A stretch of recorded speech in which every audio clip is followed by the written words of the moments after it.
For those of you who don't know, I'm a part of the Twitch and YouTube political debate scene. Destiny, or Stephen Bedell II, is, I think he has like 750,000 subscribers on YouTube. He is one of the progenitors of the political content genre. He's one of the first streamers to do it and do it well. And he has been mired in controversy for a decade. One of the most recent controversies was sexual in nature, where he has been accused of some sexual malfeasance. WillyMacShow is a drama content creator, and so he's compiled a 1-hour summary of some of Destiny's malfeasance, and we are going to watch it and break it down. I'll be pausing intermittently to either say corrections or opinions or anything like that. So without further ado, I give you Mr. WillyMacShow.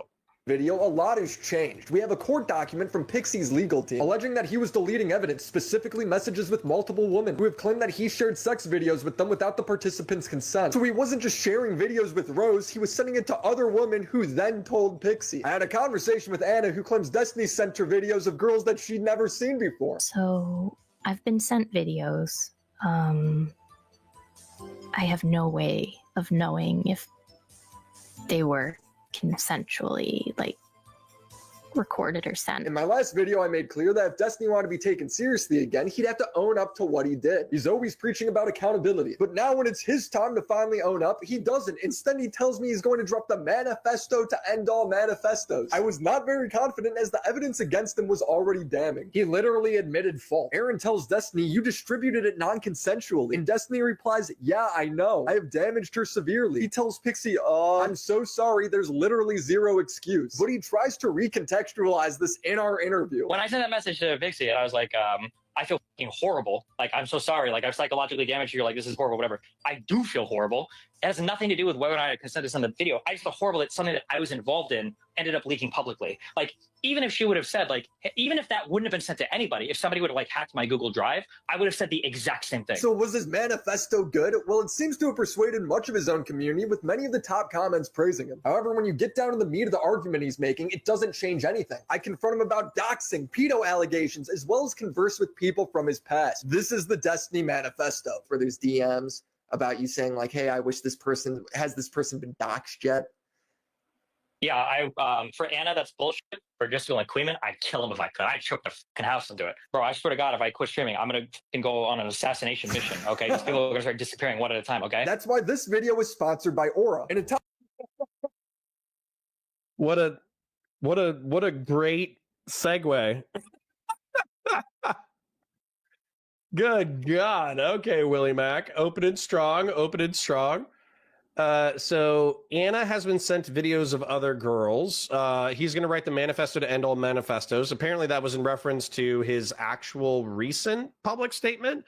I don't know if that's accurate or not, because in my opinion, that didn't really feel like a manifesto where he was taking on Pixie and J-Stock and Queeman and all of his haters. Maybe that was it, but that didn't feel particularly, that felt underwhelming in my book. I'm not sorry it was without consent, or it was without consent. I'm sorry that it got leaked and hurt people. I understand that he could say that, and I think the context, this actually goes back to Anna, but J-Stock and Queeman, I would kill. Actually, let's separate that out, because those are two different points. So this is something that I've heard said by other DGGers, okay? Which is effectively that the accusation back to Pixie, which I have heard corroborated, is that she took videos hanging out with other fellas. I'll keep it very PG or PG-13, because of course this is a family show. She took videos of hanging out with other fellas, allegedly 2 other fellas, and there was no discussion of consent.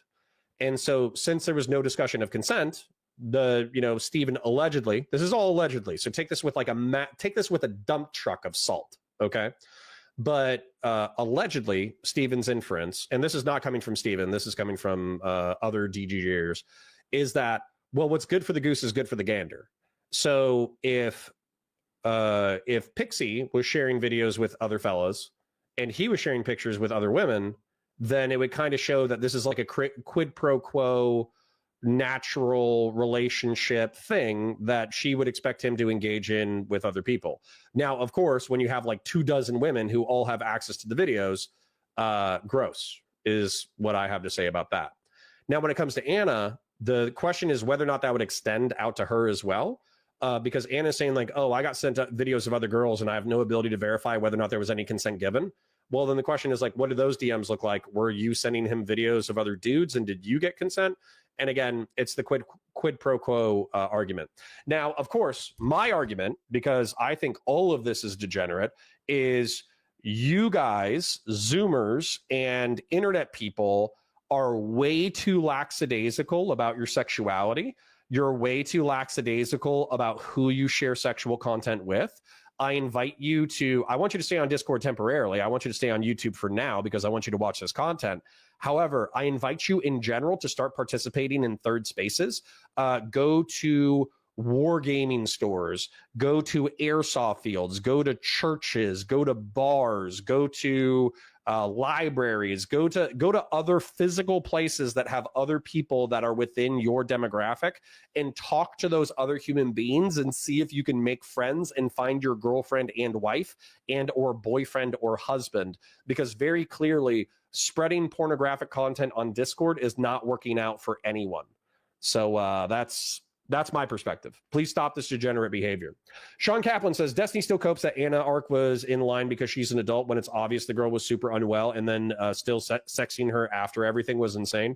Agreed. Anna very clearly is still talking about all her sexual stuff about Steven. You know, what is it? She started in 2020. Their relationship imploded in December of 2024. We're now in April of 2025 and we're still talking about Anna. It's like, yeah, she had OCD. And the fact that you entertained that as long as you did is insane on Steven's part. Philip Coffey says, found my wife at a bookstore, can recommend. There you go. Philip Coffey already did it. He's ahead of you guys. So Philip is dominating the leaderboard at this point. Topic where people's personal information is being maliciously shared and posted online. Oh, I don't. It's a sorry, I don't care about the ad. That would Sorry. Under the dark scenario. Destiny's manifesto spends a lot of time clarifying that he is the biggest victim of these leaks. It's incredibly bizarre how many people are fixated on insisting that I'm not a victim in this when I was the primary target of the entire revenge porn posting. While other people were undeniably harmed by these leaks, they were seen as collateral damage to the publisher of the material and the website providing hosting for it in the goal to attack me, whether it was through reputation, monetary harm, or just some other form of sadistic humiliation. Nobody is denying that you are also a victim. Nobody is denying that the hacker is a bad guy. But the only reason there is collateral damage is you. If you didn't non-consensually share these girls' images, there would be nothing for the hacker to leak. I feel like he knows this. He's just trying to mitigate accountability in front of his audience. In Destiny's video, he does provide some background information on the hacker, who goes by the name Solo. Solo messaged me sometime in the morning and said that he was unhappy with how the coverage of the leaks had been so far. He felt as though people weren't giving it enough attention, so he was going to leak more from my logs with Rose if I didn't allow him to come on my stream and speak with me. I don't exactly remember what the message to me was, as I just woken up, read it, and then responded briefly before going back to sleep. The next time I checked my messages with him, everything had been deleted. Luckily, I have the message. True Zealot correctly points out, wargaming stores for romantic relationships, this man's on drugs. Okay, you're right. And you caught me. I don't expect you to meet your wife at a wargaming store. You're 100% correct. Allow me to amend my position. I assume that so many people in Twitch and YouTube politics are so socially awkward that they need a place with other socially awkward people in order to interact so they can warm up their social faculties. So when you're going to the wargaming store, I'm not expecting you to meet your wife. I'm expecting you to meet other human beings and shake their hands and maybe look them in the eyeballs and then have a conversation that lasts more than 3 minutes about your favorite faction. And then I'm hoping that that limited interaction will give you enough dopamine that you will believe that interacting with other human beings is a positive thing in your life. And then you'll keep doing it until you build up the muscle memory in order to be able to have a conversation at a bookstore or a bar or another social outing or something like that. So no, True Zealot says fair enough, but you know what? You caught me, and I should have explained it a little bit more. That being said, there was a place called Sci-Fi City. Unfortunately, it closed. It was in Orlando, and in Orlando, there were girls. Now, that being said, all the girls were either, I'm going to admit it, they were either lesbians, and they were with their girlfriends or wives, or they were with their boyfriends who they had met someplace else, right? So I'm not going to lie. The chances of you meeting a single girl at a wargaming store, 95% of the people there are going to be male. And then the 5% remaining, half of them are not going to be single. So you're right. Messages. The messages are solo demanding Destiny talk to him on stream, or else he's going to leak all the DMs and videos he shared with Rose. He also threatens to release Rose's real age, saying, "You were negligent in verifying her age even after you joked about her looking so young that you would need her ID to make sure she was really even 18. The only other time I heard this allegation of Rose being potentially underage is when I interviewed Kelly Jean. So he tweeted like a bit over a week ago that the Rose girl was an OnlyFans girl. She's not. Yeah, so hold on. Jonah Boy and Sean Kaplan bring up another location that I think is worth exploring, but you can't be a creep in that location. So dance classes are probably a good way to meet women. They'll pair you up mostly with guys if they're probably gay. And then Sean Kaplan says dance classes are fantastic as long as you're not there for women. They can pick that up a mile away. So when I was in college, I had a friend. He actually gave us a dono, a week back. His name was Zach. Okay. And Zach and my buddy Tony and Zach were my roommates and my friends. Zach and Tony, they went to yoga classes on campus, and they also went to dance classes on campus, specifically I forget what it was, but it's like that 50s sock hop style dancing. And what ended up happening was you could go there and you could dance. And if you were a creep, then obviously they're not going to mess with you anymore because you're not there to learn how to dance. You're there to pick up women. However, if you're there and you're normal and you act normal and you shake hands and you talk to people and you show interest in them besides immediately being like, "Hey, my name's Jessica." And they're like, can I take you for a coffee? Could I take you for a drink? Don't lead with that, right? Go, okay, hey, cool. Nice to meet you, Jessica. My name is Sean, right? And then she could be like, oh, cool. Well, Sean, how'd you get into the class? And you can be like, oh, I'm going here. My major is this, that, the other. What's your major? And then back and forth. And then so you have a normal conversation, and then you can kind of decide who they are and what they're about and whether or not you're even compatible as friends, let alone having a date. And then once you warm up, then if you're not a total psychopath, then they might even be like, hey, I got a bunch of friends. We do a D&D game. Or, hey, we got a bunch of friends. We go to the Geek Easy, which is a speakeasy, but it's for nerds. Or, hey, I got a friend and we're going to pizza, or something like that. And then boom, and then just stay. Keep yourself in the friend zone, right? Stay in the friend zone. Not because you don't want to eventually find your wife, but the first woman you meet who's vaguely attractive to you is probably not your wife. So just be normal, talk about things other than, hey, do you want to go get a drink so maybe we can see each other naked later? Don't lead with that. Nobody is interested in that. Don't do hot yoga though, unless you're a masochist, says Sean Kaplan. Yeah, there were some hardcore classes that beat the crap out of me. We'll get back into the content, I promise, but we're pitching classes on how to not be freaks. Yeah. All right, continuing. She never had an OnlyFans. She was never on any platform that could have verified her identity. Why is she known as like a fansly OnlyFans e-girl? She sold nudes via Twitter. So it's not that we're trying to say Destiny's a pedophile. It's that we're saying Destiny is reckless. I'm gonna be real, she does end up doing that. It's very... Hold up. I'm gonna fast forward just because they had the bio or whatever. And she sells porn on the internet. Platform that could have verified her identity. Why is she known as like a fansly OnlyFans e-girl? She sold nudes via Twitter. Okay, so this is the thing. 1852 double D E Sloyd looking for something nasty, trying to good God. Okay, this is red flags all day. Every day. Do not interact with this human being. Do not interact with a human being like this. Okay? Don't do this. Okay? It's bad for you. It's bad for your brain. It's bad for your bank account. This isn't going to help you. This isn't going to help you become a better person. Even if you interacted with this human being, you're not going to get this word that I'm currently highlighting. You're going to get pictures, right? And then if you're actually looking for a real human being, then and they find that you participated in this behavior, they're going to think you're an impulsive degenerate. Okay? Don't do it. All right? Bad. Don't do it. Stop. So it's not that we're trying to say Destiny's a pedophile. It's that we're saying Destiny is reckless. I'm gonna be real, she does end up doing that. It's very much what she would imply. She'd list all this evidence for why Destiny should have been suspicious that she was underage. Also, didn't bother to check someone's like age, right? It's like a. Should she claim she was underage? No. She said she was not. Christian Blair says I can save her. No, you can't. No, you can't. She's on Twitter. She already has a boyfriend. Okay? She's selling her assets so she can make enough money to take her boyfriend out on a date to the movie theater. You are not her boyfriend. You will not be her boyfriend. You cannot save her. Do not try to save her.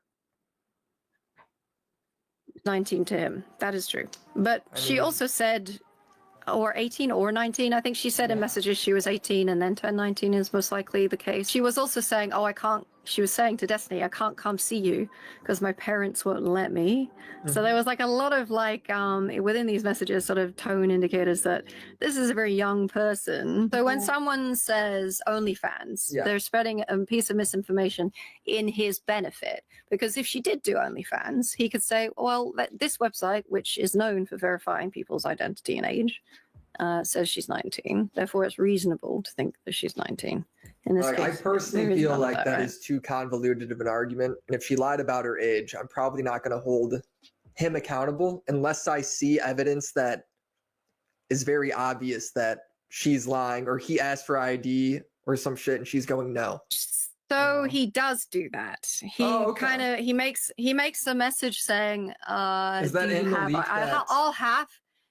I'll have to find the exact quotation of when he mentions identity. Kelly never proves this. She links me to the hacker telling Destiny she was underage, and Destiny replies saying she told him she was of age selling not safe for work material. When we started talking, she told me she was of age. The solo guy on Kiwi Farms says as much. I don't think she's underage. I don't think she was ever underage.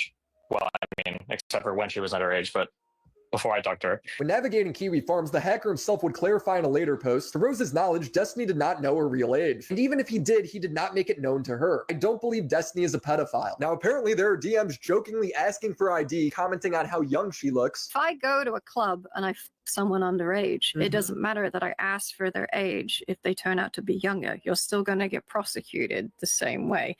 It's like the onus is on you. You can use that as a defense only to a point, especially if there are other reasons to believe this person could be underage, as there is in this case, or at least you are not sure.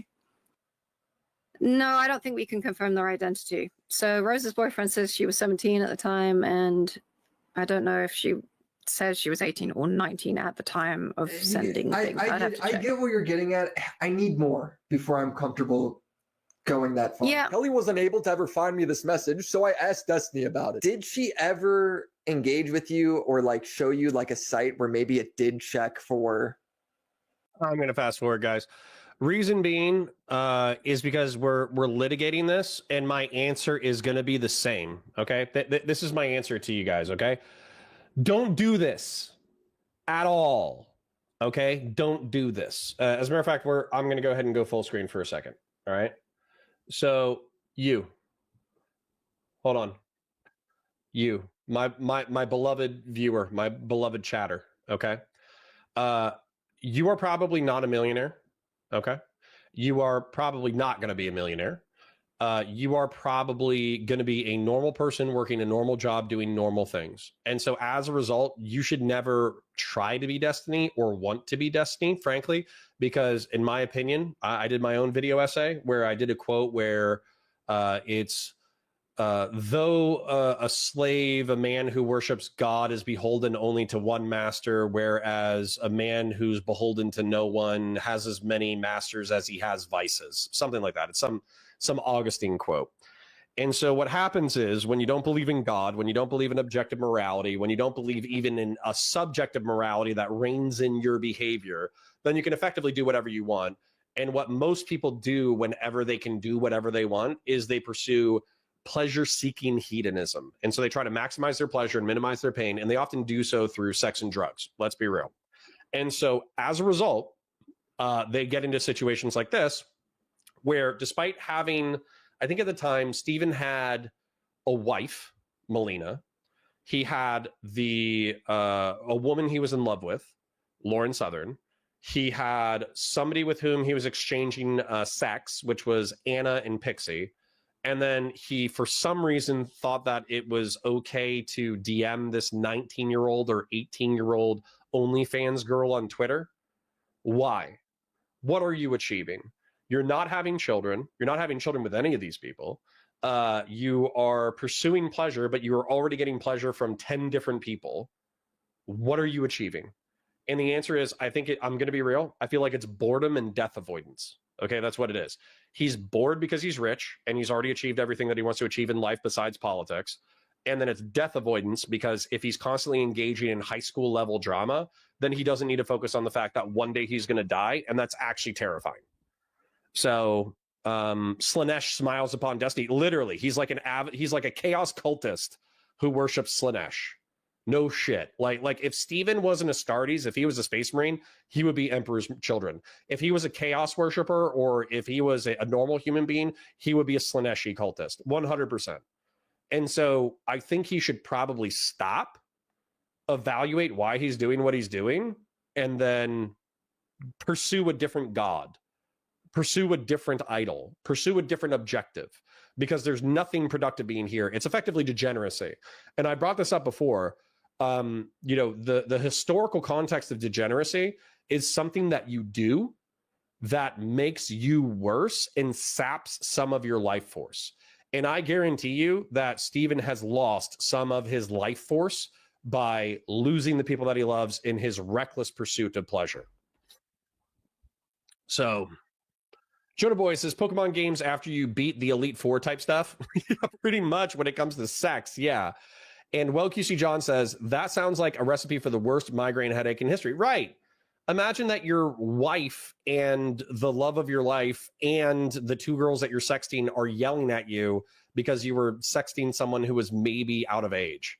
What are you doing? Please stop. Please stop. It's self-destructive. It's stupid. Stop doing it. It's bad. It's bad. We all know it's bad. Do not follow in his footsteps. This is bad behavior.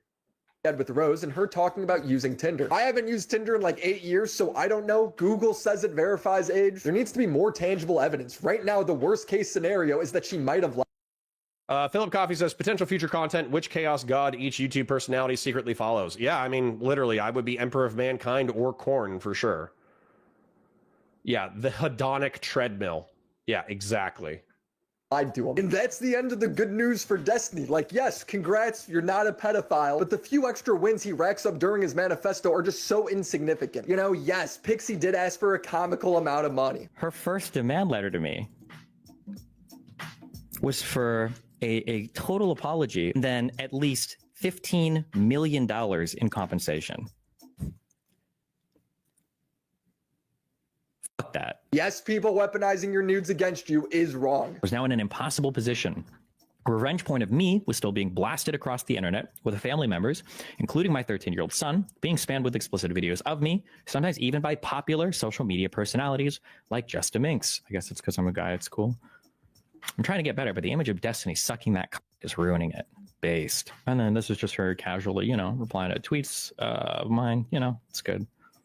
Getting some good Twitter engagement here. Not that anybody gives a fuck because she's a girl and I'm a guy, but it's all good. Sue her. Sue all of them. Hold them accountable. But why would this make me view the Pixie situation any differently? What you're complaining about is what Pixie and everyone else you shared videos of has to go through now too. You chose to share videos of yourself with an e-girl. They didn't. You made that decision for them. He acts like this is a risk everybody signed up for, which is not true. For people who are extremely concerned with their privacy or material possibly leaking. So hold up. This needs to be addressed as well. I was thinking it, and obviously. So when it comes to the internet, and by the way, I do kind of identify as one of Steven's last remaining orbiters, friendly acquaintance. You could even say like online friend if you want. This should be a story, a cautionary tale for hedonism gone awry And also the way that your future children or current children perceive you should be a consequence.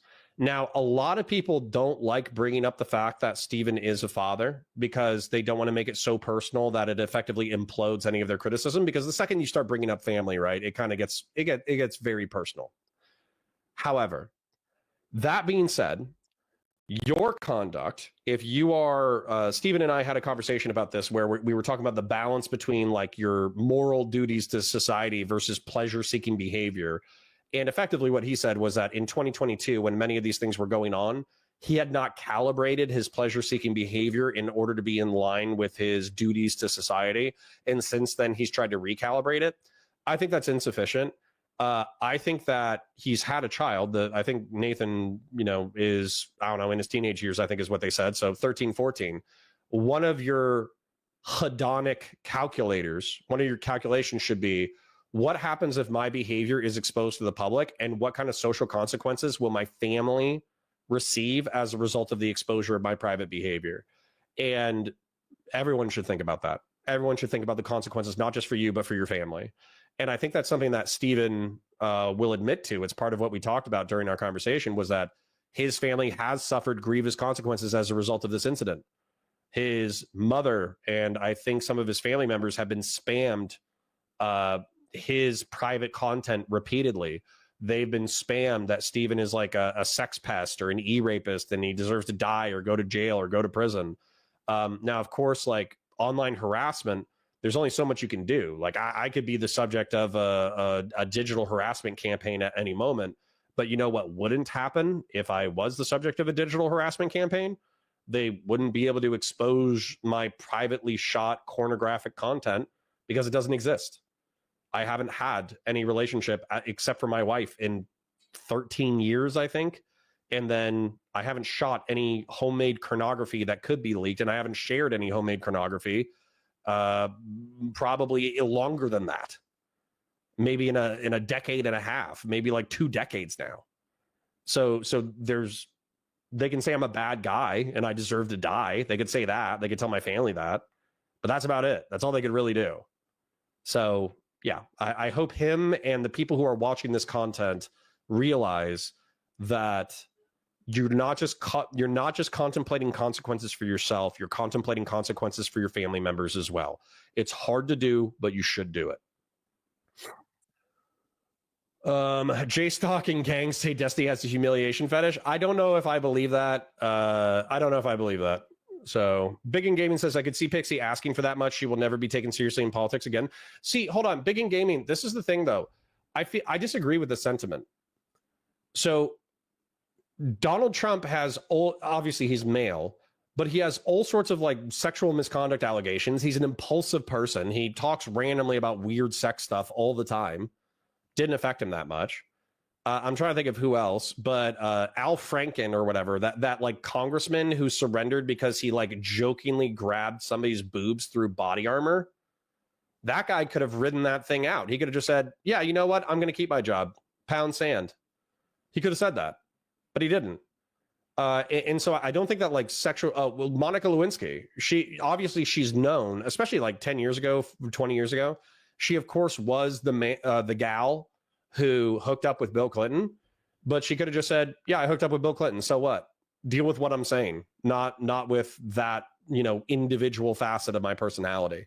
So I think you kind of have to giga chat it. And actually that would be my advice to Pixie is just like, hey, listen, I hooked up with Steven. I was a little embarrassed about it. I was, trying to figure stuff out. I was very young. I don't do that stuff anymore. Here's what I have to say about politics and pop culture. It actually would be that simple. And then when somebody's being nasty in your chat, you just bam them. Easy day. QC John says, I would agree with you, but that leaves the Lauren portion on an island because I'm sure she would not have signed on for that hedonistic ordeal if given the choice. She kind of did, though, QC John. And by the way, no matter what, I still consider myself an online friend of Lauren Southern, even if Steven is like, no, we're not friends. We're just friendly associates or whatever. I consider myself an online friend of Lauren Southern. And I think that if she knew the consequences of what was going to happen as a result of their relationship, then she probably would not have engaged in it. However, she kind of did know that she was playing with fire the entire time. Dude, she was one of the biggest dissident right-wing media figures in YouTube politics. She had like 750,000 views. Anything she posted got more than 100K. She could stream and have a few thousand people in her chat, like zealously giving her cash. Like Lauren did fine.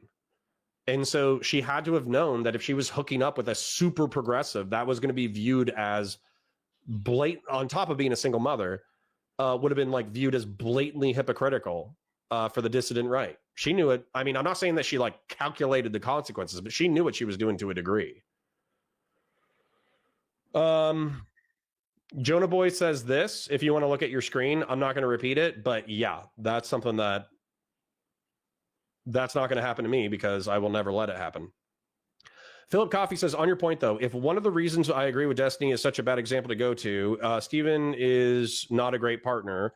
As a poly person, he is a walking beacon of red flag. Okay, well, you know, Philip, you are the only person who has communicated to me like well, of course, there's one other guy that I can't think of who's talked about being poly.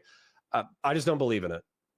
If you're in a polygamous relationship where you guys have a long-term partner in your dynamic, then I would see that as possible. But overall, I think that the polyamorous multiple partner thing is very, you said it yourself. You said that it was because it was like playing Dark Souls on relationship level. That's crazy. Miracle Edges say AI can make corn of you. Yeah, but you know how easy it is to dismiss that? Is let's say that it is AI corn. Then you can just say, and I'll move on to the content in a second, but you can just say, it's not me. It's not me. It's AI.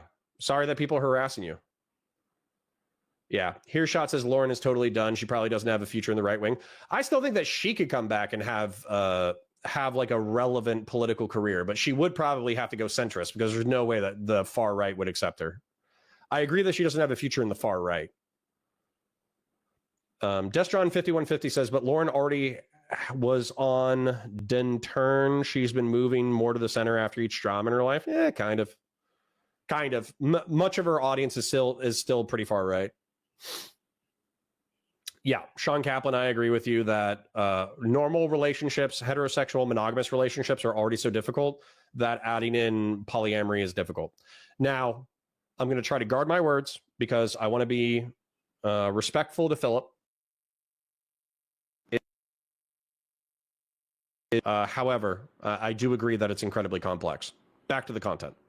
I generally just recommend that we don't record anything at all, as there's always some risk that stuff can leak. What he's not acknowledging is the risk was him. I'm seeing Destiny in his DGG chat saying he's not going to sue the hacker anymore. I'm probably not going to push it any farther since it's just bad publicity for me now. And Pixie is forcing us both to waste tens of thousands of dollars fighting each other now. Lol W. So I'm supposed to care about the sob story with Minx and Kiwi Farms hosting his nudes when he doesn't even want to pursue the culprits anymore. It's incredibly bizarre how many people are fixated. No, I think that you can just like, you could still be angry with Steven, but also have like a justifiable anger at Minx, which is like, why are you spamming corn on Twitter, like revenge corn of me on Twitter? That's like psychotic behavior. So you can still be critical of Steven, but also think that Minx, that Minx character is deranged. On insisting that I'm not a victim in this when I was the primary target of the entire revenge porn posting. While other people were undeniably harmed by these leaks, they were seen as collateral damage to the publisher of the material and the website providing hosting for it in the goal to attack me, whether it was through reputation, monetary harm, or just some other form of sadistic humiliation. You were the primary target, but the collateral damage is because of you. Destiny never acknowledges this. He has the money to do it all. He's mad at Pixie though, because in her story, he's not the victim. He's the bad guy. Now Pixie took him to court, and part of when you do that is you don't get an instant public-facing apology. I understand that, but instead of staying quiet, Destiny claims he had implied consent because Pixie sent a video of herself with another guy before. With that out of the way, conversations guessing as to whether or not any of the leaked material was consensually shared was a hot topic of discussion following the initial leaks. Pixie would send messages to people to tell them that she had never sent videos of other people to me before, and she portrayed herself in her Substack as though I was the first person to ever suggest this to her, and I was the first person she ever recorded material with. I know that she's messaged people with stuff like this. To me, her lying about the nature of their sexting would only make her a hypocrite. It doesn't make sharing other people's nudes without their consent okay. He doesn't even know if she didn't have consent. Pixie was comfortable sending me videos of her and other identifiable men, with them even having saved the videos on their own phones. I took videos of some guy. I can send you later if you're interested. Sure, I'll send them to you when I get them. At no point in any of these conversations did Pixie ever mention having explicit consent from any of these other men to share these videos with me. I have no way of contacting them today to find out if she did. All this to say, consent was being reasonably understood by both sides of this situation. What do you mean? How? He's assuming that she didn't have permission from this guy when he has no reason to believe that. And in what world does this give him consent to share her nudes? This makes no sense. This was the manifestos to end all manifestos. And it's literally debunked by his own logic in our interview. One of the leaks on Kiwi Farms was a blowjob recording that happened with a guy he met on Grindr. And the recording allegedly starts before he walks into the guy's apartment. And if you read the DM of Destiny sharing the video to Rose, he says, "This is just..." Oh my God. Do we have to be this specific? The video, it must be because he's not letting the person know. He's secretly recording them. Yeah, sure. So here, okay, so let me preface this by saying the only reason that recording that you're talking about is leaked is because I think all the girls that started messaging afterwards were like, oh my God, this might be non-consensual, blah, blah, blah. I think that group of people started leaking shit to Kiwi Farms of hookups that nobody is alleging anything wrong has happened. So it's very fucking annoying. And that what you're talking about, like literally audio, that entire thing is now just public for no reason. So that is revenge porn of me posted that everybody's just spreading because it's fucking epic and hilarious, okay? That makes sense to me. If the guy involved isn't claiming wrongdoing at this point, who cares? It's irrelevant. That being said, generally with guys on Grindr, there are guys that I've spoken with and some people are like, hey, you're... All right, listen, my homophobia is coming out. I'm sorry. We're going to keep going. So the allegation, okay? The allegation is that Steven, in reference to a character named Sherry, who is a gal that was in his community for a prolonged period, and then also in reference to a dude, they both hooked up, and allegedly he audio recorded without their consent and audio recorded an act, okay? The reason why I'm kind of pushing past this, right, is because I don't care about the details of the sex stuff. Like, specifically, it was like an audio thing, and specifically, they went to this apartment. We're arguing about the principle, right? So the principle is, should Steven, as a quickly approaching 40, I'm also approaching 40, man who has an extreme amount of wealth, should he be conducting himself in this fashion? The clear answer is no. The other question is this affecting his ability to to coordinate with mainstream political efforts? And the answer is yes. We already know that this has damaged, his public reputation, that has led to less people being willing to talk to him, less people being willing to recommend him, less people being willing to orbit him, so to speak. And so as a result, we already know that this has damaged his reputation. So then the follow-up question kind of becomes like, okay, is he recalibrating this behavior in order to be more politically relevant so that these things can't happen in the future? And I am gonna say, like, even though I consider Steven like a, I don't know, friend, online friend, friendly acquaintance, friendly peer, whatever you want to call it, I understand the pressures of the lawsuit, but him being unable to say, yes, in 2022, I was engaging in reckless pleasure-seeking behavior. It was messed up. I hurt some people as a result of that. I stopped engaging in that kind of behavior in X date, let's say like middle of 2024. As a result, I don't plan on doing, I do recognize that I messed up. I don't plan on doing that going forward. And so therefore, pretty much everybody who's a fan of me, whatever, you can just wait and see whether or not I'm conducting myself in a better way. But what we get instead is kind of like, well, actually, if you think about it, I'm the victim and all these other people did wrong things too. And I'm not going to lie, that's not particularly reassuring when it comes to like, are you going to be able to control your hedonic Slaneshi demon that's possessed you? Are you going to be able to control that demon in order to be effective politically in the future? Right? So that's where it gets anxious, because it's like, for all I know, in 6 months or a year, this could have totally blown over, and Steven is going to start trying to drag alternative media attention into mainstream electoral efforts, and it'll be a worthwhile thing to participate in, and that'll be awesome. Or it can be revealed that he's a fucking serial killer, and I have no idea. I have no idea which one's which, because he's not showing the typical pattern of contrite behavior. Sorry. Philip Coffey says, appreciate it, Connor. Maybe we can come together on this. More people who are poly or should be. More people try to use it as a bad means to save a relationship. For most people, monogamy is the right path. Yeah. So Philip, if you know, I just don't ever want you to feel like I'm talking about this perspective and then I'm sharing my insights and then you feel like I'm attacking you. That's the only thing I'm trying to avoid. So I do have my perspective. I do feel a certain way about it. I'm pretty passionate about it.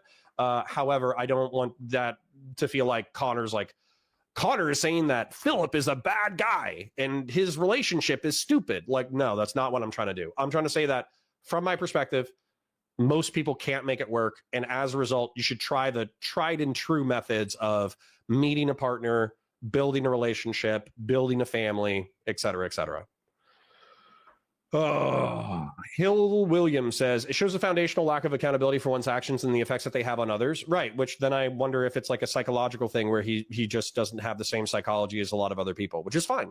But you need to be self-aware about that in order to avoid damage in the future. Silver Jacket Man says, I can relate to Elon having the natural, in my opinion, inclination to want to populate the stars with your genetic offspring. He's just going about it in a clinical, non-techno-barbarian way I can't approve of. Yeah, agreed. If I could, my wife would never sign off on this, but if I was a multi-billionaire, maybe I would be interested in having like CRISPR babies, as many CRISPR babies as possible in order to colonize the stars. However, I'm a normal person in a normal relationship, and I don't have billions of dollars, so my wife is not going to let me create thousands of CRISPR babies to colonize Mars. Unfortunate. Videos. He writes, this is false. This guy was my ex who consented to sharing. I was not recording random one-night stands. I'll be real, the DM she links don't really prove anything, but then a guy named Tom asks, the question is whether or not you had consent to share the videos. She clarifies, I had consent. I believe the courts will exonerate me. So Destiny's entire defense of calling Pixie a hypocrite is debunked by his own logic. It comes off as incredibly desperate. She says, Destiny, you are now using intimate details of my life against me. I need you to stop. You've already shared some of my most intimate moments for the world to see. Why are you forcing me to share more? Another defense Destiny alludes to in his response is that he was part of the scandalous videos, therefore that makes it okay to share. In a way, Pixie is kind of like the perfect victim. It seems like she shared nudes with you. You shared them with a third party. That party got hacked. It all leaks. Wait, I want to clarify a couple things. Hold on, just real quick. I never sent nudes that somebody sent me to somebody else. I've never done that before. It's really weird. I've only ever sent videos that I'm in. Now, sometimes those videos are with other people, but like in terms of me sending anything to another person, it's like it's because I'm in it, not because somebody else is in it. Just to be super clear on that. To some people, that doesn't matter. For other people, that's like a really big point, because when that post was written for Pixie, it was written like he wanted to show my body off and blah blah blah. That's not true at all. She's not even naked in that video. That doesn't make any difference to me. He violated the person's trust in. Yeah, I'll accept this. I'll just say that it doesn't matter to me either. So this is a point that was brought up in defense, which was that Steven's a participant in the homemade pornographic content, and therefore it wasn't explicitly just to embarrass the other person. So this only pertains to one part of the argument, which is what is it?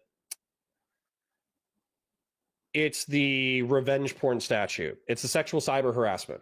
And the reason why this argument applies to that line of logic, I understand that Steven might be getting attacked from all angles, and therefore he's bringing up points that I don't necessarily care about and WillyMac doesn't care about. So with sexual cyber harassment, the reason why it's relevant is because the whole point of the exposure of the pornographic content is in order to harass the other party. And so the point that Steven is bringing up, it's like, I'm in there too, is because he's trying to eliminate the accusation that this was to embarrass Pixie explicitly. That's what it is. And so it wouldn't make sense to want to embarrass Pixie by sharing homemade pornographic content that Steven was also in, right? That it's a defense for an argument that probably only a subset of his critics are making. Hearshot says, didn't he say that the Rose Girl that he has a video of a young girl who was inexperienced? Sounds like Pixie was a primary reason to send it. Well, yeah. So Hearshot, I don't know the exact motivations, and I'm not going to analyze it. But yeah, I do remember vaguely there being a quote, effectively saying like that Pixie was inexperienced, which is part of the reason why it didn't work the way that it was supposed to. Blah blah blah blah blah. But here's the video.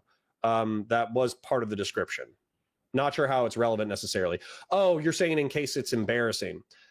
Yeah, but there's a difference between like, so for instance, let's say that you and I, Hearshot, are engaged in a private message, and I say, and let's talk about like video games or something. I'm like, oh yeah, check out this clip from my buddy, blah, blah, blah. He sucks at this video game, right? Now, I might be talking smack about my buddy playing video games, but the whole point isn't to embarrass my friend on the entire world stage and internet. It's just for you and me to smack talk about his video game playing abilities. However, if I take that same video clip and I put it on Twitter and I say, hey, this is my buddy so-and-so, what a moron, he can't even play this game right. That's obviously like a different motivation, right? It's a difference between a private conversation where you're having banter and then also trying to publicly embarrass somebody, which is why I think these arguments are being made. Sharing the intimate video in the first place, him being part of it or not, changes nothing. It seems like the only reason he would bring this up is if he felt like there was some sort of legal distinction. I talk about anything that's related. Yeah, the WillyMac is astute to point this out. It's the cybersexual harassment statute. That's probably the argument that Steven's going against. Like specifically to any of the like causes of action. And then you say if it can be allowed in the video or not, because if not, I'm not trying to fuck anybody. Okay? Oh. You very much clarified you're part of these videos too. Guess what I'm wondering is, does that make a legal distinction? Is that why you clarified that? There's two parts that are really important that I'm okay comfortable talking about. So for one part of legal distinction here, and this is annoying because it applies legally and it applies morally, I think, and I guess it applies to the PR angle too. Like, I have never ever in my life like tried to like shit on somebody by like sharing like a revenge porn thing of them. You're talking about like the maliciousness of it, right? Yeah, because some people are saying like, oh, I was trying to like humiliate, like I'm trying to humiliate. Like, no, I've never in my life have I done that. I would never do it. Well, I mean, there was 14 years ago with the one blue tea girl. That was shitty behavior of me for sure. Blue tea was somebody that Destiny sexted and then shared their nudes with his buddies, at least according to Ryan Beard's video, an old forum post I could find online. Just thought it would be funny to share this woman's private nudes with his friends and joke about how hideous her face is compared to her beautiful body. And he also insulted her because he thought she looked like Shrek. So he shared a woman's private nudes without consent for the purpose of degrading her. In response, Blue Tea hacked Destiny's Twitter and tweeted out pictures of his dick. She didn't deserve any of that. That was me being a retard or whatever. Like, I agree with that. But like, I've never in my life, like, I've never like sending videos or pictures and like, oh yeah, this is going to humiliate this person. Huh? Like, that's just insane. Okay. That claim is insane. Nothing that's leaked from my logs implies that. I've never had a conversation leaked that implies that I would ever do that to somebody. Like, that's just wild. Yeah. Just to be clear, these, because I have not seen the videos, just to be clear, there is videos of Pixies that were leaked. She was not aware that you shared these with Rose. Can't speak to that. I will clarify one thing. Fair enough. It's video. It's one singular video. The Blue Tea drama happened in 2012, and if he was caught sharing nudes then, and he was caught sharing nudes now, that means he was probably sharing nudes in all the years in between. In fact, right after the Pixie drama blew up in January, DMs from a girl named Hannah leaked showing Destiny seemingly still trying to share nudes, saying, oof, I guess now that some stuff is leaked, LMAO, if you want videos of me eating, I got them. She laughs and then says, haha, no, don't show me that. Those are super private. I can't imagine how it feels having something so private be public, even if you were poly. Now this is... So I've heard this, I've heard the DGG statement on this is like, oh, it's just a joke or whatever, but this is another thing that's kind of alarming, right? Like as a friend or whatever, this is 1925. This is 4 months ago. So I get it. His perceptions of sex are way different than mine. But even as a joke, like let's say that this is a self-deprecating joke. Let's just run with that narrative for like 20 seconds, okay? So he's saying, well, there's already homemade pornographic content made of me that's publicly available. If you want to watch me do stuff, then, I could send you the links, lol. Even as a joke, it sounds like you're trying to get this person exposed to more pornographic content of yours, probably in the hopes that they would be willing to, despite all of the drama, despite all of the issues, you're still trying to get people to engage with you sexually, right? And I don't have like, a huge problem with people being interested in whatever. Obviously we're all human beings. We all face temptation. We're all interested in this kind of stuff. But what I would say is When is enough enough? Okay, I'm kind of serious. When is enough enough? When, as a human being, as a living creature, I think that sex can, of course, be pleasurable, but one of the other roots is procreation. And then also it's an intimacy bond that you're sharing with a partner. At what point do you say, I've had my fill, hooked up with enough people, I've had enough experiences, I'm going to go ahead and move on to something else? I said this in my video, my essay, where I said that this is effectively, like, in my opinion, emotional and sexual retardation. This is what I'm referring to as emotional and sexual retardation. He's trapped at a teenage level tier. This is my armchair psychoanalysis. He's trying to prove that he is desirable sexually, and then he's trying to engage with that as much as possible because it probably provides pleasure and some level of self-esteem. Okay? So we get that. When do you evolve past the need for validation that you are desirable? And then when do you evolve past the constant need for pleasure? And when do you evolve into, like, what I would consider a higher, more elevated position of having relationships, which is trying to deepen a relationship with one partner, or deepen a relationship, if you're polygamist or whatever, with a family unit with multiple partners in it. I'm only saying that for Philip. Like, my ideal is monogamy, but still. Silver Jacket Man says, I genuinely don't know why, but when a girl gets called inexperienced, it makes my skin crawl. It's like auto creepy flag for me. Well, yeah, because you're effectively trying to virtue signal that you're an experienced promiscuous party, right? Silver Jacket Man says, because that usually reads as young. Yeah, absolutely. He was just trying to show that he was regretful, Hearshot. Well, I don't know if you're being sarcastic, but that was where Dan and Kyla got into, like, a little bit of trouble, right? Because they said that he was contrite. And then these messages don't show contrition, right? Sean says, for me, unfortunately, 30. And if you're talking about, like, bodies, or if you're talking about age, yeah, that's fine. Most people are engaged in reckless relational behavior, I would say probably between the ages of, like, 16 and 25. But if you took a few extra years in order to mature, that's not a problem. The point is that you eventually mature, right? Intuitive says, it's because Destiny is very fortified and too comfortable in the hedonic treadmill. That's what I think. Well, I'm going to Google the hedonic treadmill and see if anybody actually made, like, a drawing of it real quick, just so we can demonstrate it. But my perception is that the hedonic treadmill, if I had to visualize it, is that you just chase pleasure, and then once it's achieved, you have to chase it more, on and on and on and on and on. So yeah, the hedonic treadmill, exactly. The happiness level, new job, pay taxes. Yeah, this is it. Right? Let's read this description if we can. I think, well, and this is the other thing too about desire, strive, obtain, enjoy, adapt, desire more. Yeah, right here. Boom. This is it. So, hey, Jack-o'-lantern, what's up? My Easter was excellent. My Easter is excellent. So the whole point is, it's not to, Buddhists would tell you to eliminate desire. That way you don't have to strive, obtain, enjoy, adapt, desire more. Whereas materialist Westerners would say that this is the basis of their life, in that the obtain part is like power. And so you should just keep pursuing this hedonic treadmill. Like, Andrew Tate is massively guilty of this. And so he just says, just spin this wheel as fast as you can and don't pay attention to anything else.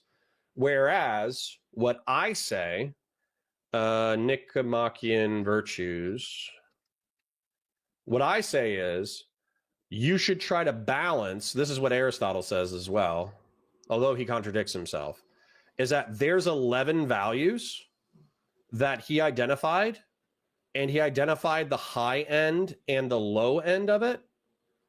And so as a result, you should try to balance a bunch of virtues at one time, like courage, temperance, liberality, magnificence, magnanimity. Can't pronounce it, but I'm going to try to do it. Proper ambition, patience, truthfulness, wittiness, friendliness, modesty, and righteous indignation. So these are, like, instead of focusing on a single variable, you should focus on a dozen. And then also you should know that you can do these virtues too much. This is actually something that happened in the conversation with Destiny, where I said, like, no, you can't really do these virtues too much, because in the Nicomachean ethics, there's actually an extreme bottom and an extreme top. So yeah, so this is my argument, is that you should do this instead of the hedonic treadmill. It's Aristotle's argument as well. For private, I can't imagine how it feels having something so private be public, even if you were poly. Now this is crazy, because behind the scenes Pixie is saying he ruined her life and is posting her suicide note to him less than a month earlier, and if he was still doing this, that is psychotic behavior. Now Destiny would claim that this was all just edgy jokes that took place when they were flirting. He deleted his DMs, so it's hard to understand the full context. This is like half on the record, off the record. I don't give a fuck. Figure out what you want to put on. Okay, well, hold on. A lot of dark humor. Okay, I've made jokes about a lot of things that people come back and try to make me sound like a sociopath. Like, me and my kid's mom used to be physically abusive towards each other. And some people will link clips of me talking about it 10 years ago. He said he used to choke out his ex. Even if he went down to hold her to stop throwing shit instead of hitting her, I'm almost 100% sure everyone would be saying the same shit. He had to leave her. He was going, of course. Dude, I wish I would have filmed my shit with Rachel. I wouldn't have any fucking fans today, because you guys would probably think I'm a fucking abuser too. Guaranteed. Because you better fucking believe I had to fucking choke her out a few fucking times. That shit got crazy. Hell yeah, it did. And I guarantee you that everybody here would probably think I'm a fucking crazy physical abuser too, sure. And I'm like, I'm joking when I say this shit. Or people will say like, oh, Destiny's happy that his best friend committed suicide when he was 20 because he jokes about it. It's like, I do joke about it. I joke about a lot of crazy shit. I've joked about Rectal killing himself. There's also a sad event. So me and Hannah had been chatting maybe for on and off for like a year, had never been sexual ever, not even remotely sexual and anything ever. And then as of like, you have the dates on the messages. Was it like 2 months ago or 3 months ago? It was, yeah. I think she makes a joke with about Merck. Oh, and she deleted all those messages. Very clever. But she makes a joke about Merck, and she's like, "Oh my god, I just saw you with that crazy girl Merck arguing with her."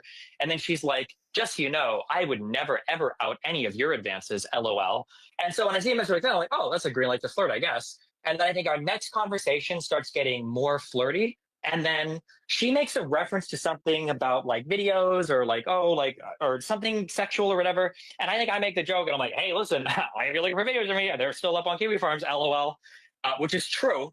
But like, that was the extent of my message. I can't prove anybody right or wrong here because they both deleted messages. And to be fair to him, he didn't send anything. But if she said yes to the offer, would he have? That's up to you to decide. Would never, I don't want to, I'm not going to drag any of these people. Okay, but I will say, like, I don't want to do any. I'm not going to do any of this. Okay, but like, there are so many girls that send me messages. I'm not even sure, but like, there's so many girls that send me messages like this when everything was leaking. Okay. Hold on, you just sent me something. Let me take a look. Would find the leaked videos if I'm sure if I looked, for science. Damn, so you're still getting fucking hit up. Even after you've been labeled an abusive piece of shit, they're still trying to get. Yeah, but I'm just saying, just to give more context, like the environment is like everybody back here, not everybody, but like there's a lot of corny people. They say shit like this, whatever. It's whatever to me. Mm-hmm. But like if a message of mine got leaked like that, or I guess like that Hannah girl tried to, and it even. Ugh, bruh. Okay, listen, I'm gonna fast forward and try to get into the legal stuff a little bit because. We got it, right? We understand he's trapped on the hedonic treadmill. He's trapped pursuing desire and obtaining it. And then as soon as he obtains it, he gets bored with it. And then he pursues again. So he's addicted to the chase. Whereas Buddhists would say, stop chasing. And I would say that pleasure is not the only virtue. And therefore you need to accumulate and pursue more than one virtue. Dicky Boy says, I also don't think it's weird to hook up with a 20-year-old as a 35-year-old, but I do think it's weird to date them. I get the physical aspect, but I don't know how you have a meaningful emotional connection. See, well, Dicky Boy, I already disagree with you. So here's my thing. It's not whether or not two adults with an age gap can be attracted to each other. That's not the point. And you're kind of hitting on it, although I disagree with you. It's whether or not you can have a deep relationship, whether or not you can communicate about life or history or philosophy, or whether or not you have life experiences or shared goals or any of that kind of stuff. And so if I met, and I would say this for girls or boys, if I met a 35-year-old or a 40-year-old divorcee and they were looking for the next partner, and then they start dating and they happen to date somebody in their 20s, I'm not going to be too judgmental if they're in like their middle 20s or something like that. However, if I see somebody who is in their late 30s and they get divorced and then they start hooking up with a bunch of like very young 20-year-olds, then I'm going to assume that they're like socially and sexually retarded. Just being real. And then same thing with like promiscuous people in their late 30s who are still on the hookup thing. I think they're trapped on the hedonic treadmill. Try and cover up evidence. On January 21st, 2025, aware of the impending lawsuit and potential criminal investigation, Donald starts destroying evidence, including deleting messages between him and the plaintiff. Is this something you have done to try and hide or cover up anything? What can I say publicly about this? This is what I'll say, okay? I have a right to delete any message that I want ever, okay? Number one. Number two, if somebody wants to talk about records for a court case, so for instance, typically when you file a civil suit against somebody, you'll send them like a request for preservation of evidence. That doesn't mean I can't delete my message on Discord. It just means that I need to make a backup or an archive of anything that I have deleted on Discord that's not available to other people to make sure I have my own records there so that I can send that if a request is made in discovery. I have complied 100% with any preservation of evidence request that's been made to me, 100%. So did Sunday's that, like, video provoke you into deleting more messages? It was either that or before. Yeah, when people started to like taste like shit from me around, I started. No, actually, it was, I think in December, I think I started running a redact across my whole fucking account. It took like a month or whatever to finish, but I like basically every message I sent before January 1st, I wiped from every fucking message because I was like, I don't know. Because my main concern, it wasn't actually even related to like Pixie or anything else, but my main concern was one thing that I didn't think about, that I have to think about. When people interpreted this, I guess if you want, this could be on the record, I don't care. No, like this can be everything you said so far regarding this, I'm assuming is on the record, right? Okay. When I sent that message to Pixie, and I was like, I feel horrible. Like, I'm so sorry. Like, I've psychologically damaged you. You're like, this is horrible, whatever. I do feel horrible. It has nothing to do with whether or not I consented to send the video. I just feel horrible that something that I was involved in ended up leaking publicly. So he's saying he preserved the deleted DMs for the court case only, but he's also recontextualizing DMs of him admitting fault. If you remember, Destiny replied to Nick, I didn't admit to anything. Nick would reply with DMs of Destiny saying, yeah, I know, I have damaged her severely, seemingly acknowledging that he's the one responsible. He's now saying that this is not the case. Like, even if she would have said, hold on. So let's steelman it. I'm not saying that this isn't cope. It could be absolute cope. But let's read it just so we can see Steven's argumentation, even if it's cope, okay? So Aaron, straighterade, friend of Pixie, says, which is probably extremely difficult to prove in her case. She's not a high-profile micro-celebrity, and you didn't leak it maliciously. You didn't even leak it at all. You distribute it non-consensually. So what Aaron is trying to say is that there is a difference between him publishing it in an effort to damage Steven, or excuse me, in an effort to damage Pixie, versus distribute it non-consensually, which means that they consented to producing the video, but who is it? Pixie didn't consent to sending the video to anyone else, and then Steven did it, right? So Destiny says, yeah, I know. So this can be viewed as him consenting to this entire previous sentence, but let's read on and see what's going on.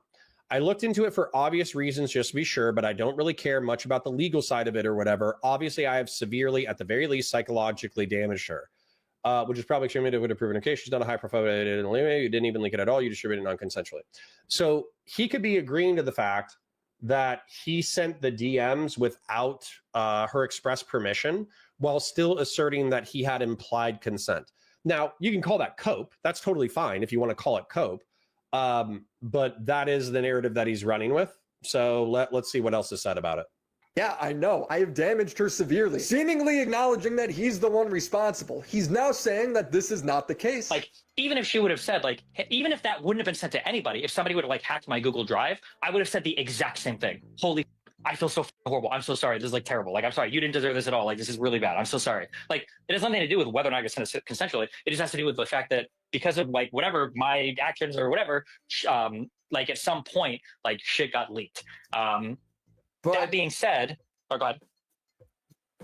Oh, well, I was going to say, that being said, one thing that I just, and maybe it was just me being stupid, but one thing I never considered before was, regardless of if I'm vetting people appropriately or not for setting material, I never considered what if somebody else gets on somebody else's account. So after stuff started leaking like in November or like I think in early December, I started to run a redact on everything because now I'm thinking, well, fuck, what if like a boyfriend, a sister, a father, what if somebody dies and like a friend gets a hold of their account and they log in and they see a bunch of explicit material? I'm just going to fucking wipe all my combos and everything because I don't want to risk like other people's shit leaking or my shit leaking as a result of that. Did you? Which, by the way, this can be, let's call it dual use. His wiping of his social media logs can be dual use. And one of them, I think I joked about it when I saw it. So I went into my Discord DMs, and Steven and I have never shared anything explicit. Like we've maybe had like a couple of personal DMs that weren't necessarily work related, but it was more like, hey, are you going to play Space Marine 2? And he's like, yeah, it looks good, blah, blah, blah, blah, blah. Never happened, right? And so I log in one day, and I see my DMs, and my DMs are wiped on our end. And I'm kind of like, that's weird because like we didn't share anything creepy. So it's kind of weird that he deleted everything. And this was kind of like the peak of the drama. So I was feeling a certain way about it. So I made a joke about it on the internet where I was like, you know, lol, Steven just wiped all his DMs with me. The truth is, though, that I already saved all the corn that we shared together, right? Just making a joke out of it. But what ended up happening, though, is I think I DM'd them and I was like, hey, man, you know, sorry that, you feel like we can't have like, a relationship anymore or whatever. We had a good run. I wish you well, hope you do good in the future. And he's like, hey, that wasn't like a personal attack. I wasn't trying to say like you're individually a piece of shit and I fucking hate you. What's going on is I'm wiping my records because I have no idea who's gunning for me and who's going to be like snapshotting stuff. And so basically like I'm wiping everything. And so I could understand it from that aspect too, particularly like I don't engage in that kind of reckless behavior. You could screenshot anything that I've said in Discord, and there's probably some edgy comments in there, but you could screenshot it and then I could just go back on my side, screenshot it again and show the context. There's nothing like edgy. There's nothing with me pursuing relationships outside of my wife. There's nothing about me pursuing inappropriate friendships. There's nothing me soliciting anything negative, because my presumption is that if it happens on the internet, the entire world can see it, right? DMs get leaked all the time. So who I am in private is also who I am in public. And so you really can't take me out of context because I have conduct both private and public. They're both the same. You can criticize me, but I could literally just go into the DM, screenshot it and show the context. And then your criticism is probably going to be like, oh, Connor said an edgy thing. Okay. Welcome to the internet. Right. But, yeah, so my encouragement to young people, I guess, based off of this segment of WillyMac's video is conduct yourself the way you are in public. Conduct yourself similarly in private in a way that you find honest and authentic, but also truthful.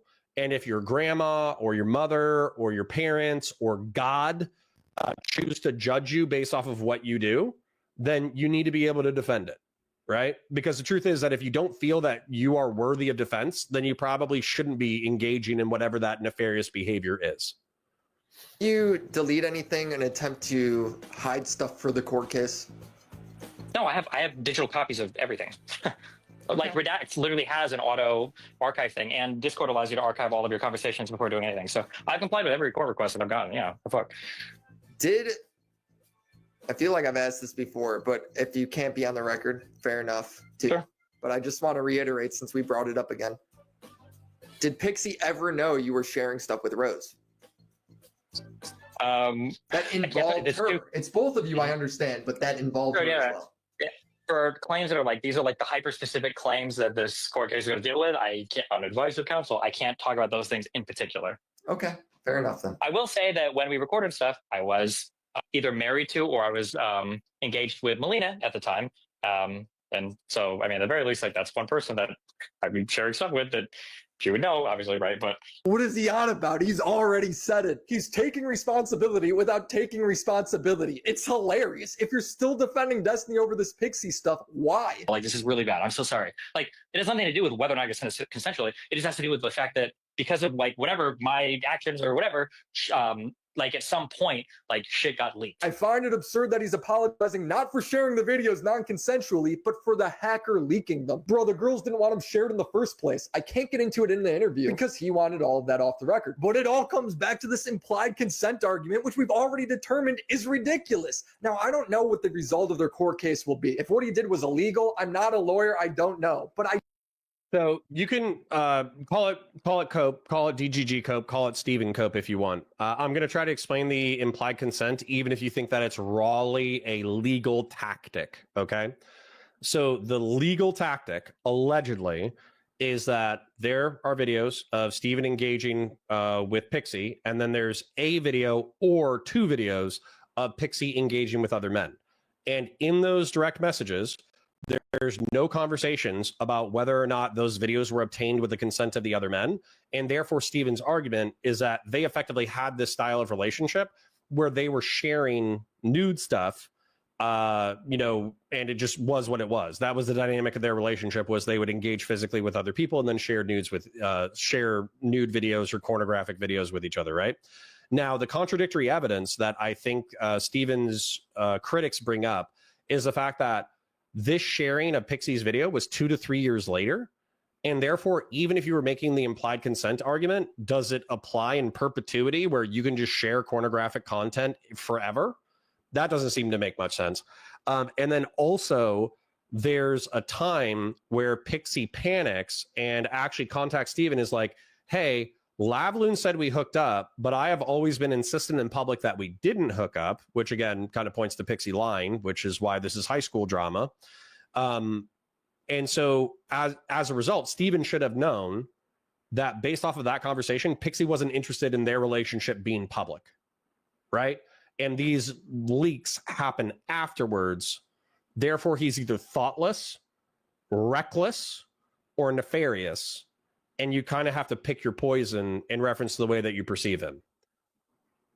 I do know that what he did was wrong, and that should be obvious to everyone. I don't want to set the world.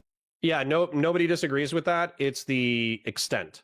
So Dan Saltman, Stephen's friend, said, yes, it was wrong. He's still my friend. I'm going to stick with him. Kyla said, yes, it's wrong, but I think we need to contextualize it, et cetera, et cetera, et cetera. I've said it's wrong, but I think that Queeman, J-Stock, and Kelly Jean, who are effectively, they call him an e-rapist. They said that he needs to be on the sex offenders registry. They said that he needs to have his career taken away from him. They said that he needs to be sued into the ground. They said that he does need to pay effectively $15 million to Pixie, et cetera, et cetera.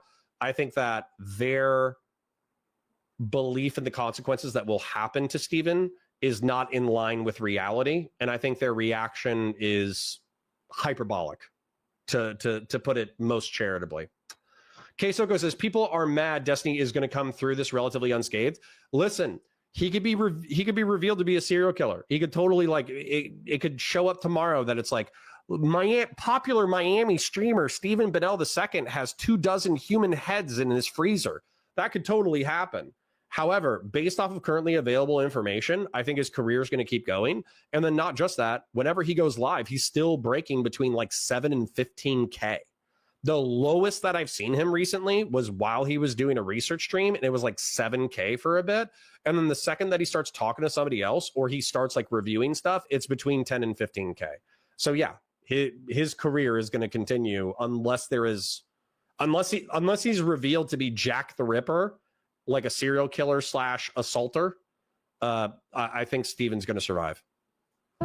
Dawn fire. The biggest video to come out on Destiny was the content nuke by Ryan Beard, and I wanted to touch on the pattern of abuse he builds up in it. At some point, if you date enough girls that are crazy, at some point do you feel like you are the only consistent factor there?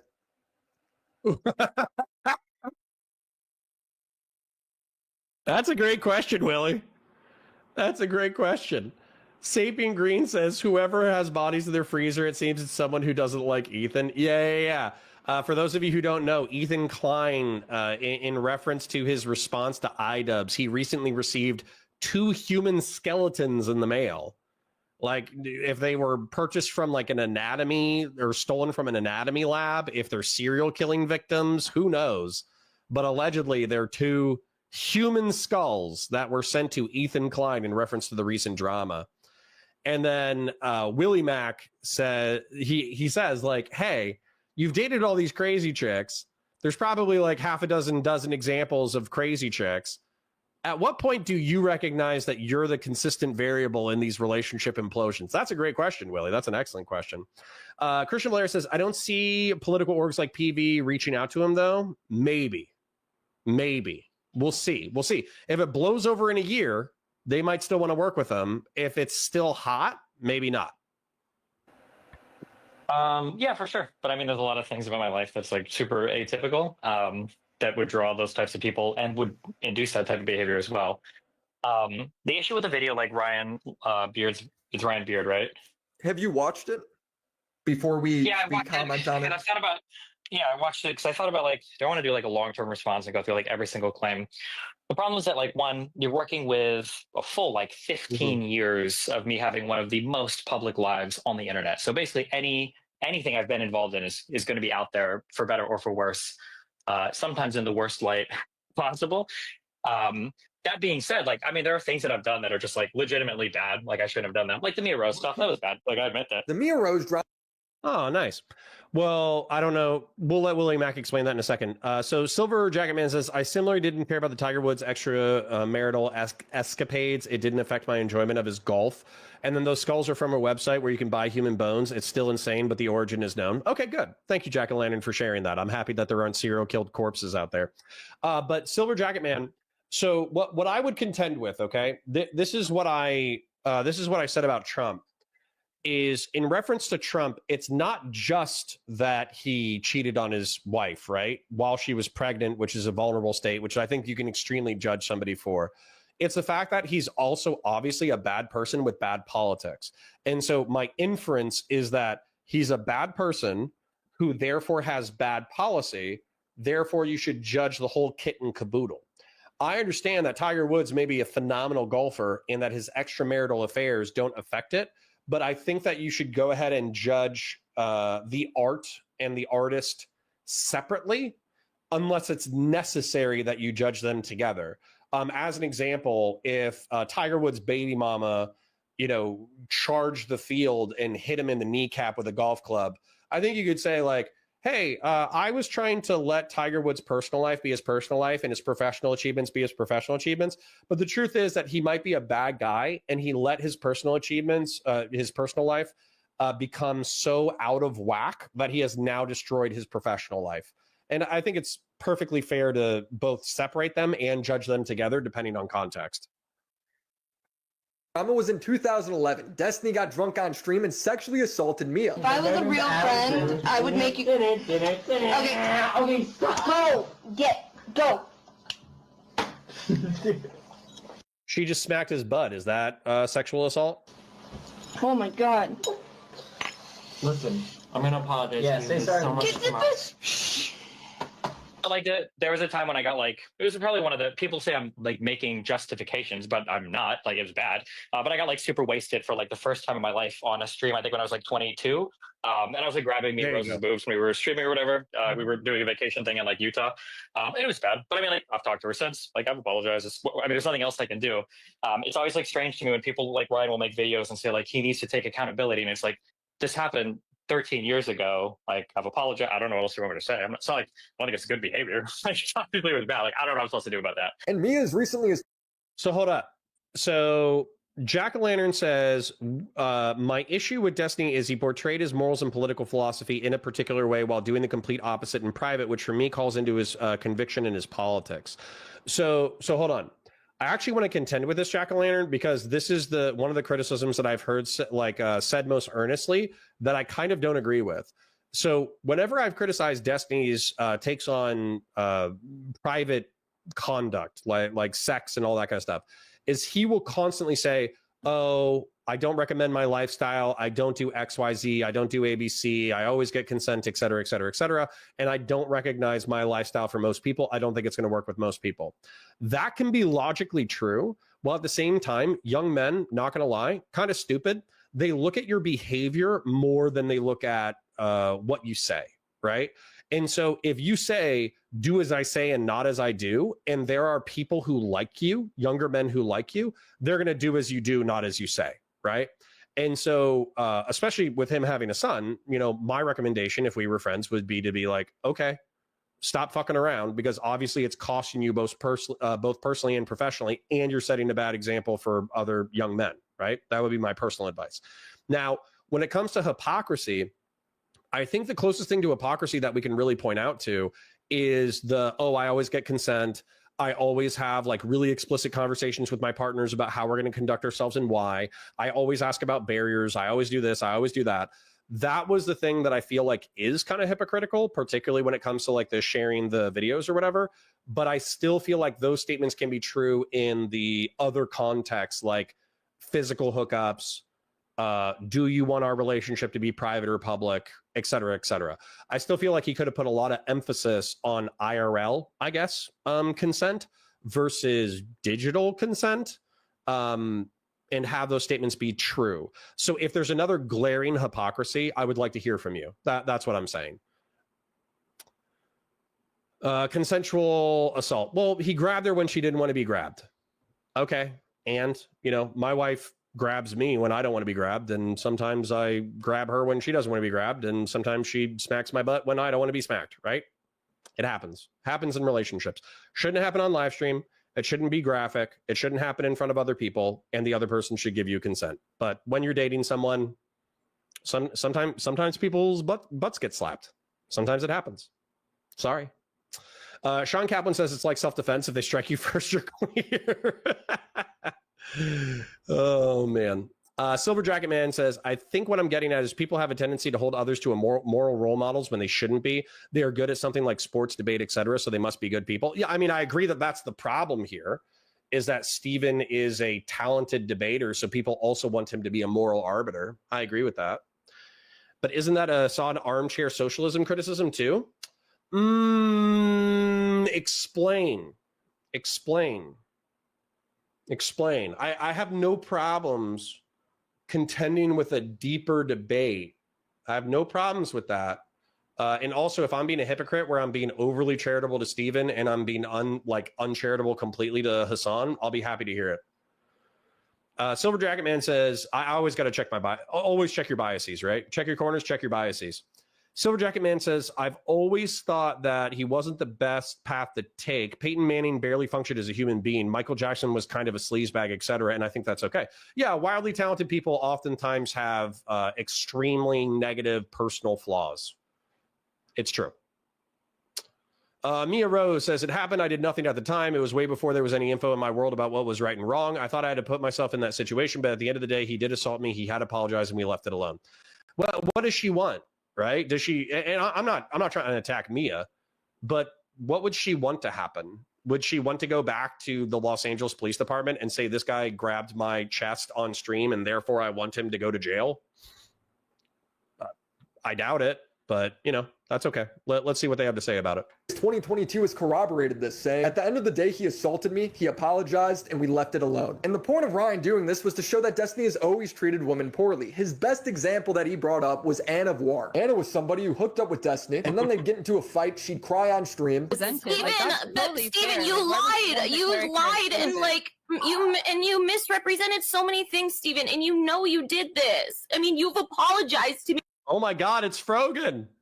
Look, guys, it's a young Frogan. It's Stardust. It's the Coke Fiend, who I forget, but he's crazy. It's Haas. I don't know this guy. There's Steven. I don't know who Mickey Stir is, but there's Hans of Arkir, there's Frogan, and there's Anna. That's crazy. This is a crazy stream. Me in private, but you won't do it publicly. So hold on, stop trying to act like it's so much different. You're very irresponsible. It is, Steven. Don't pull this. Destiny would label her as a stalker, like he can't get away from her. Well, I don't know what I'm supposed to do. If anybody else here has advice, hold on. Hold on, Steven. I mean, obviously, are you saying you're being held hostage? Yes, I told you what to do, bro. John, I'm being lost by an undefeatable opponent, right? You understand? She has nothing to lose. She can carry this out for the rest of her life, and there's nothing I can do about it. But then in the meantime, he'd be sexting her. He did stalk me. That she locked. Okay, then why are you sexting with her still? We're cool. We've been cool for a year, Max. Okay, so you acknowledge that you've been sexting with her for a year. Yeah, we've had on and off, sure. Max, can you acknowledge that I haven't said anything bad about her for a year? I've said we've been fine. I've said that over. The last time I talked to you about her, like 2 weeks ago or 16 days ago or something, you said that she locked you in the basement of her mind, and it was a traumatic experience for you. Locked you in the basement of her in mind. the past. In the past, Max. Oh, okay. Why? Tell me, Max. Why hasn't Anna come forward with any of this information now? Can you tell me, or do you want me to tell everybody why? I don't want to speak on her behalf. Okay, I will. It's because she said she literally wants to remain friends with me. And after seeing this, it makes me feel terrible for Anna, who was crying about this very thing for years. I've told you multiple times, if you don't want to be friends with me, then stop. But like, you don't do that. I've told you multiple times. Stop this narrative, Steven, of like, oh, stalker and stuff. You're the one f***ing calling me princess. Oh my goodness! Thank you for the raid, Terry. Very kind of you. What's that, huh? Very kind of you.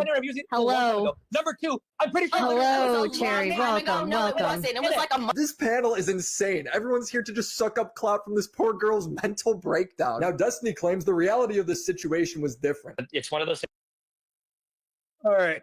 So I was here for this. I was here for this arc like 3 or 4 years ago. Number one, I don't know if anybody should care, but they tried to broker a truce and they broke the truce. They tried to broker the truce. They broke the truce over and over and over and over and over again, to the point that I think that everybody stopped caring. I think Chud Logic has the best take on this, which is basically like, there are people in DGG who cope and say that this was the only way for Destiny to appease her, was to effectively just continue to message her in a sexual way. I think that's stupid. I think it's a bad way to conduct your relationships. I think it's moronic. I think Steven obviously should have said like, hey, listen, this isn't going to work. I sincerely, I wish you a nice life. It is what it is. Bye.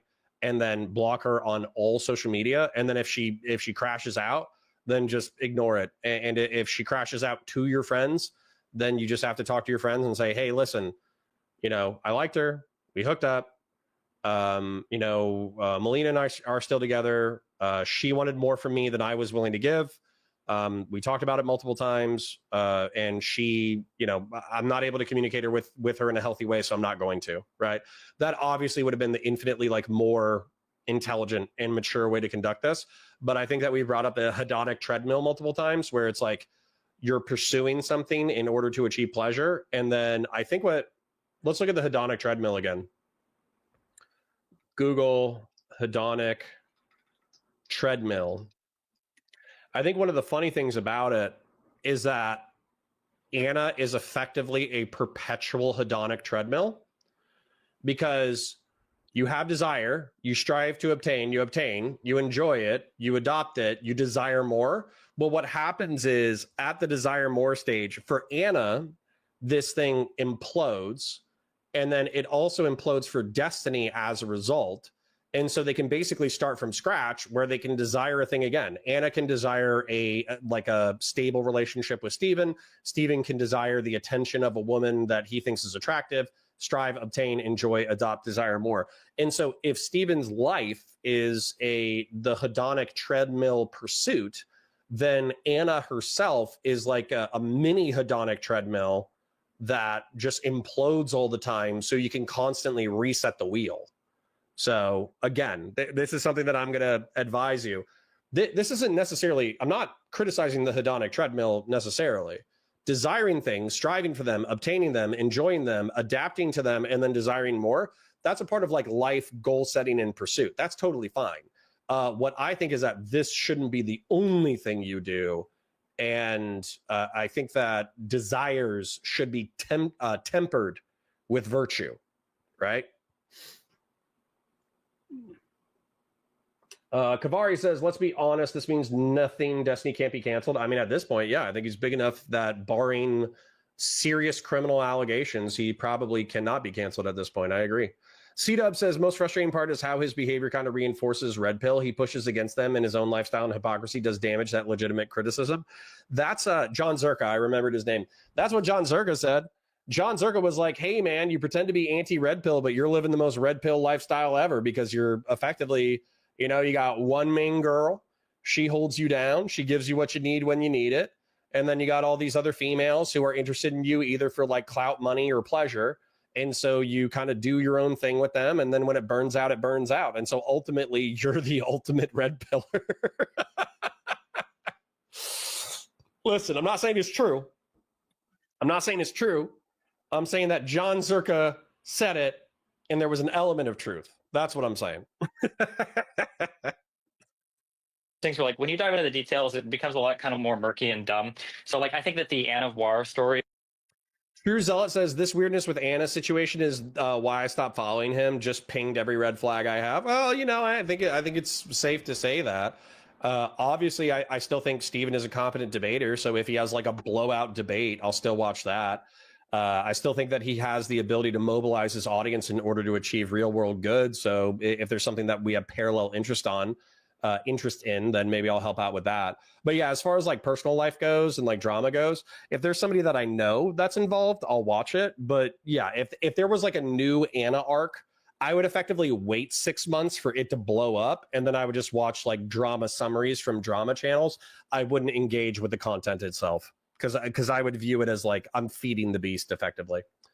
Sean Kaplan says on Red Pill, he did position himself as the go-to guy for proper flirting consent. Finding out otherwise is the hypocrisy. So that's the thing. Like Hassan being a hyper capitalist. This is a point that I will acquiesce to effectively. So on Red Pill, I think I remember this on the Whatever podcast where he was talking about like how to flirt and how normal guys can still flirt and obtain consent without violating the whatever of women. Yeah, I think that if you're going to position yourself as like the master of flirtatious consent, which could be true, like he could have like a really good track record of like flirting and then breaking off engagements when they no longer work. He could still have a substantive record when it comes to that. But if you're going to do that position, then you can't pull stunts like this, obviously, without being dragged through the mud. C-Dub says, what Sean said, it gives them the chance for posturing on moral high ground. At least I'm not masking as a feminist male snake. Yeah, so that's kind of the C-Dubs. That's a good point where this is the stereotype of the male feminist, right? Is that they'll virtue signal. And I'm not saying this specifically about Steven, but I'm saying it's common enough. Harry Sisson, Steven, Vosh, all that kind of stuff. They will espouse all this very progressive and liberal rhetoric when it comes to sexual dynamics, but when it comes to the way that they actually conduct their personal lives, they're pretty much as self-interested and hedonistic and sexual pleasure pursuing as almost all other males. And so I could see how that would put a bad taste in people's mouths. Intuitive Jackal says, Mudahar made a joke a while back when it came to red pillars. They would have a club in one room. In another room, they would have a religious shrine to pray to once they're done clubbing. That 100% applies to Sneeko and Andrew Tate. Absolutely. Yeah, Kavari, I agree with this as well. We'll keep moving to the content in a second. Kavari says, Destiny speaks to an audience that disagree with the right wing, but also hate for the leftists. And that's the thing is like, I don't disagree with the right wing. I disagree with MAGA. And I hate leftists. And then I think liberals are probably the way that liberals view libertarians as useful idiots for MAGA, which I think can be true, and views corporate Republicans and neocons as useful idiots for MAGA, is the way that I view some liberals and progressives as useful idiots for leftists. I think that's fair. I think that's a fair assessment. Is interesting to look at. Like people will make claims like, oh, like he was sexting her and then he was calling her crazy at the same time. People will compress time spans of like months into single days where it'll be like, yeah, we might have had like a sexual conversation like in November. And then in like December, she is like tweeting or streaming about me again on something that I consider like unhinged. I'm like, Jesus, this person's like unhinged. I don't know what to do. And we went back and forth like that, probably for, I don't know, man, maybe a year or something. Well, I don't know. Here, this is my take on this. Okay, so if you want to ask me after, maybe I guess, but like this is my thing. Anne of War was like 30 years old maybe, and I think I was 32 or 33. Like we're both adults. Like when people start applying terms like gaslight and crazy making and abuser, like I think she had really unhinged behavior. She admits that she has OCD. She got medicated for it. It was better. Maybe there was like better ways that I could have handled the situation for sure. Like I think, especially in retrospect, and even prospectively, maybe there are better things I could have done. But it's like, it's two adults. The worst thing that ever happened here was, I don't even know what the worst thing is. I guess like she became like obsessively streaming about me, and then I said she was crazy online. Like, that's it. I don't know how people have found a way to make this like one of the most abusive situations of the universe.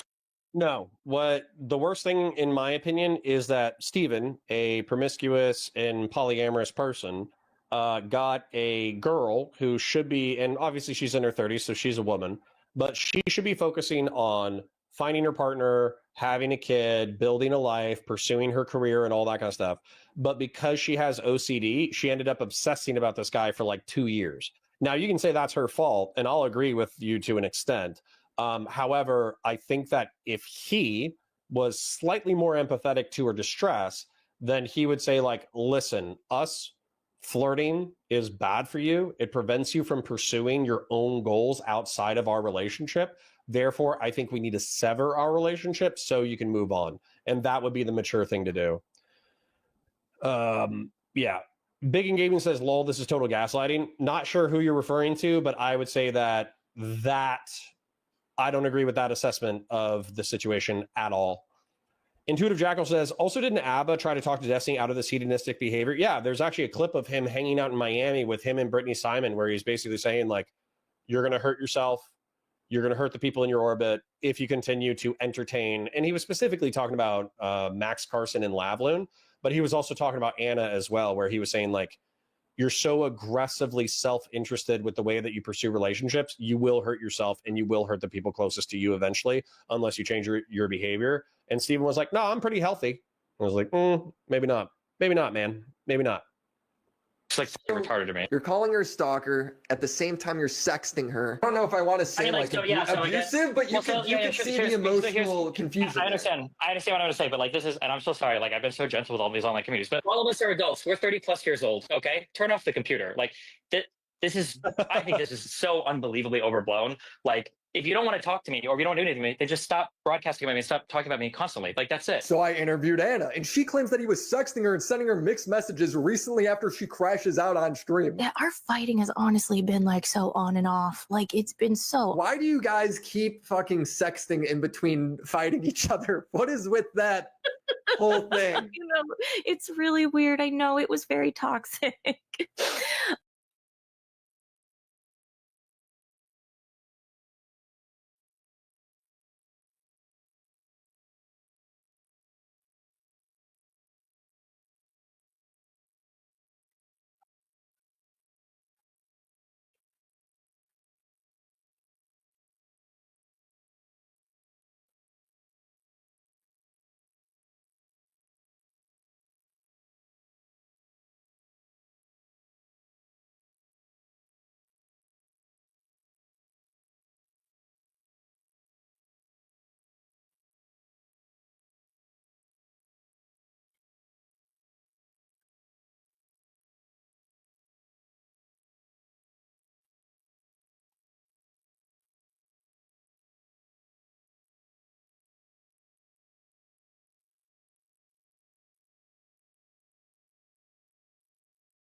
Guys, I'm just gonna be very serious with you.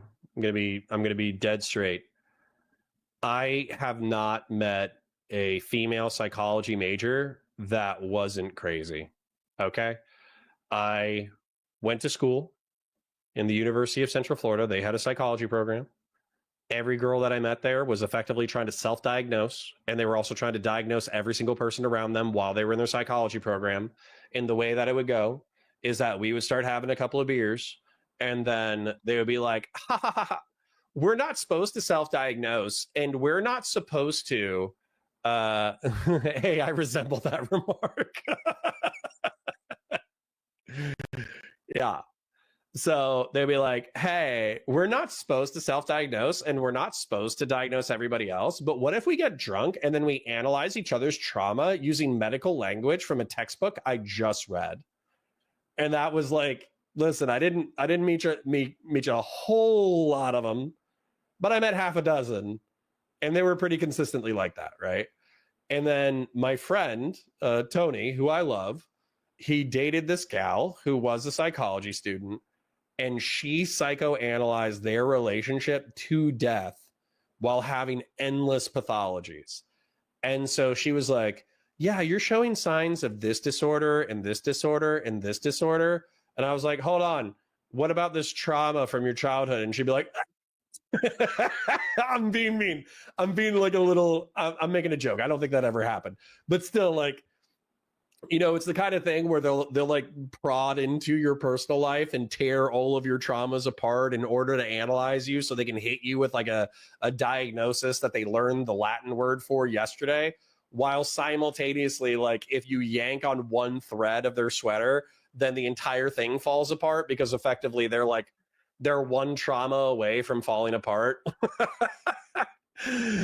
Big in Gaming says, like Britta from Community. Yeah, absolutely. And Brooklyn, I can't believe that you said that. That's really funny. Hey, I resemble that remark. But the point is, so I was giving you big eyeballs. I'm going to try to explain how in a second, okay?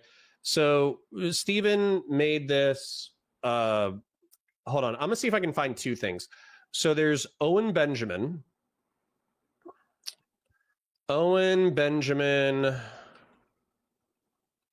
crazy woman joke. Why women are crazy. I'll see if it's this one. And then I'll see if it's that one. But he talks about like being married and being dedicated to one woman for the rest of their life. He's still calling women crazy, but he does like a really brilliant thing. And Owen Benjamin is insane as well, but the joke is really well constructed and really funny. What was the other thing? Oh yeah, the hot crazy Matrix. We're not going to watch the whole thing. I'm just going to show you the picture. But you can say that this applies to both genders and sexes or whatever, but it's effectively like a rating scale on 1 to 10 with like a X and Y axis. And it shows that on the attractiveness scale, as you go up, the propensity to be crazy is higher. And so if you find a balance of attractive and insane, then you can find your wife, basically. And I'll say, I did find my wife 100%. Maybe not using this explicitly, like this matrix, but she's, in my opinion, like a pretty sane person. She's also a very attractive person. So I found my wife using this axis. But effectively, I would say that Steven, he's in here all the time. That's what I would say. He's just right in this zone at all times. And so what ends up happening is he gets like rhetorically and verbally stabbed all the time, because he's just playing in this part of the axis at all times. Yeah, well, QC John says, if you find a 9 hot, that's a 2 crazy, that's a dude. Oh, that's awesome. All right, hold on. Let's see if Owen Benjamin, let's see if he's spitting, okay? Because he does have a joke that's, is there a dude version of the Matrix? I'm sure there is. I'm sure you could just invert it if you wanted to. Let's see if this is about it. Only reason we're alive right now, and I'll explain. Back in the day, caveman times, like a girl would have a baby, she'd be vulnerable, right? She'd be like, "Can you get us food?" And the dude's like, "Fuck yeah." Right? And he'd see like a woolly mammoth, he's like, "Oh yeah." Right? I don't want to do the whole joke. The whole point is that Owen Benjamin has a stand-up bit where he talks about how it's the definition of insanity to date the same person, like to basically date around, but consistently find the same issue, which is women are crazy. In order to find your wife, what you need to do is you just need to embrace that one person, accept that they're crazy, and then love their craziness as a part of your relationship dynamic. He says it in a more funny way, but Owen Benjamin did have a base take once. Where is Destiny himself on the crazy attractive scale? So, you know, I think we have to add in Rich. I think Rich adds. So let's take a look at it. I'm not going to do Destiny because I'm not going to be like insulting, but I'm going to look at the axis again. Blah, blah, blah, blah, blah. So 0 to 10, fun, date, marry, unicorn, no go, and then you'll get murdered. So effectively, I think being rich for men and being funny adds like a point or 2 points, okay, for men. So if you're a man and you're a 5, but you're funny, you're probably a 6 or a 7. And then if you're rich, you're an 8, right? So being funny and rich can actually take you from being quite mid to being within 1 or 2 points of your partner. Now, I get that this is like, this is sexist, but I'm just going to say it anyways. I think the scaling of 1 to 10, I understand that a lot of people don't like that because they don't like to scale human beings. However, I think that we subconsciously do it all the time, in that having a good personality can add the attractiveness scale by 1 or 2 points.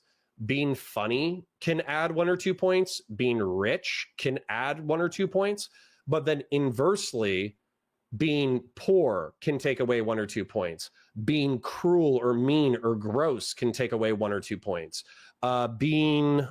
I forget what the other thing that I said was, being not funny, being like deadly serious and kind of annoying and like a stick up the butt, that can take away 1 or 2 points.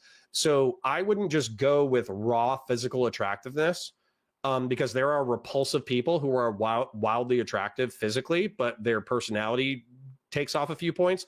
And then there's like wildly unattractive people who bump up their numbers by being funny, having a personality as well. So yeah. I'm just gonna say it. Who is it? I don't want my wife to be angry, but I think that Anya Taylor-Joy, I think that you can criticize the way that she looks, right? Her eyes are too far apart. Maybe her forehead's a little bit too big. Her teeth or mouth doesn't close all the way when she's just kind of standing there or whatever.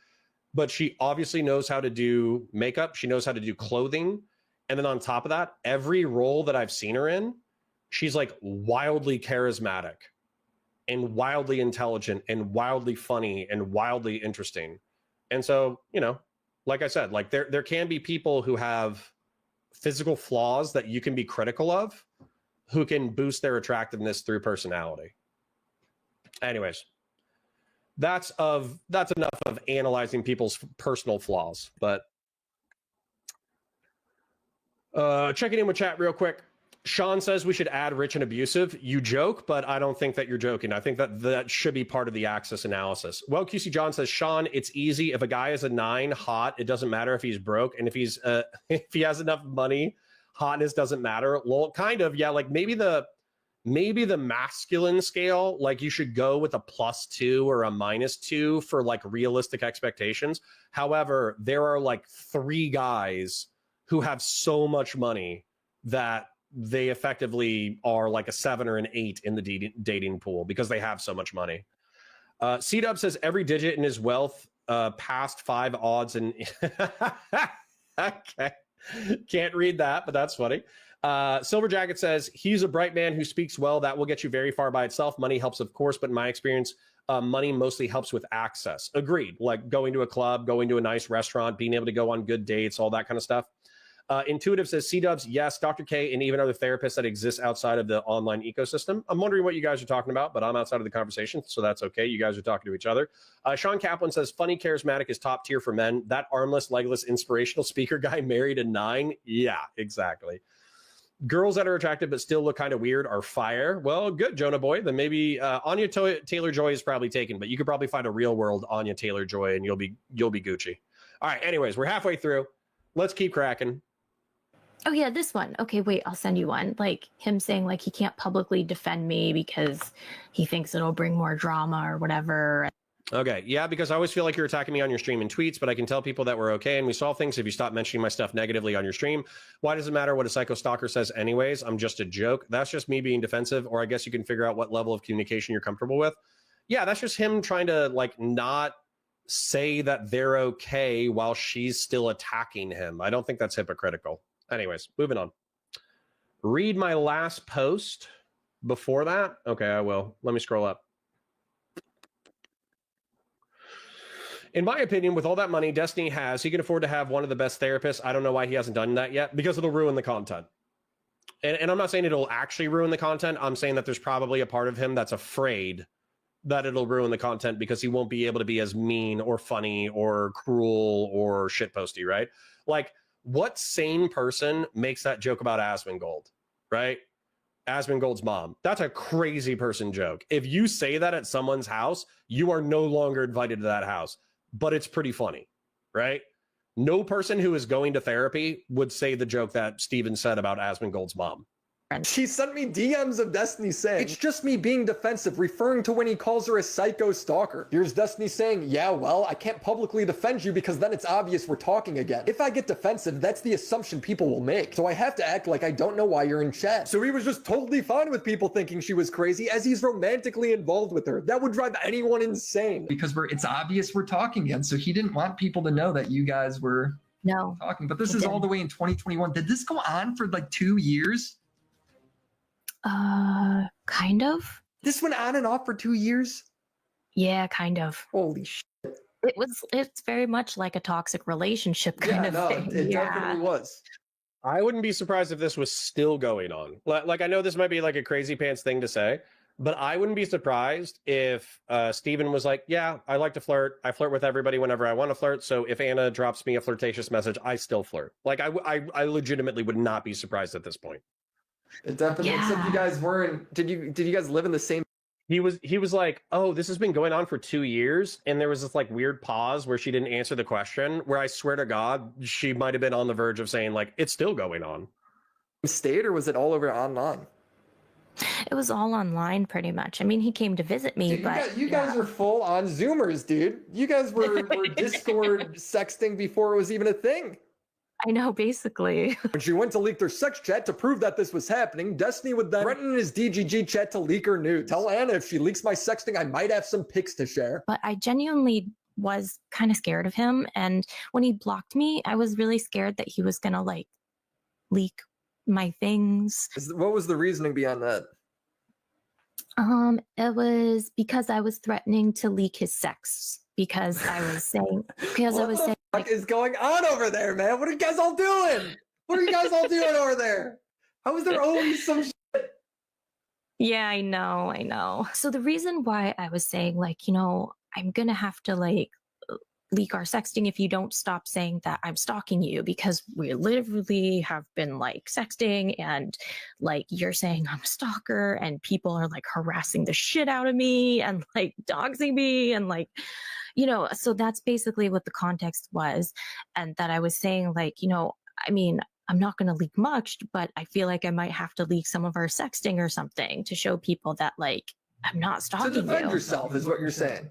Yes, yeah. Okay. The stuff Destiny was telling me of, oh, she just needs to be an adult and break it off, that sounds great on paper, and Anna to some degree acknowledges that. But you're also leading around while defaming her to thousands of people. Call the situation like that I'm some manipulative, evil, abusive person. Maybe you could say I should have treated her like an actual child and said, no, don't do this anymore, and blah, blah, blah. But it's like, I mean, fuck, like these are all adults, and the worst thing that's happening is like people cheating on each other online. Like, this is retarded, I think.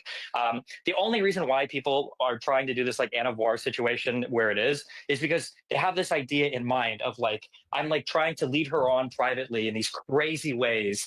And I'm like publicly lambasting her at the same time. And I'm playing this, I think Lab and Mr. Girl coined this concept of like, I get off on this sadistic abuse of women or whatever. Yeah, but like, that's not it. It's like, yeah, but it's like, if you look, there's like tons of relationships, friendships, like friends with benefits, whatever, situationships, where like people kind of like yo-yo back and forth at the end. Like they shit on each other, they get back together, they shit, whatever. It's like, it happens. It's not, who cares? Like, none of this is that big of a deal. It's all like fucking retarded. Like, this is stupid. Like, I don't know. It's just dumb. I'm going to say this again for the sake of efficacy, or for the sake of reinforcing the message. I think that this is socially and sexually retarded death avoidance. I'm not saying retarded in order to be funny. It is funny. It's a great word. However, I also just think that this is Steven. You know, we talked. He doesn't believe in God. I believe in a deist form of God. I don't know if I believe in an afterlife.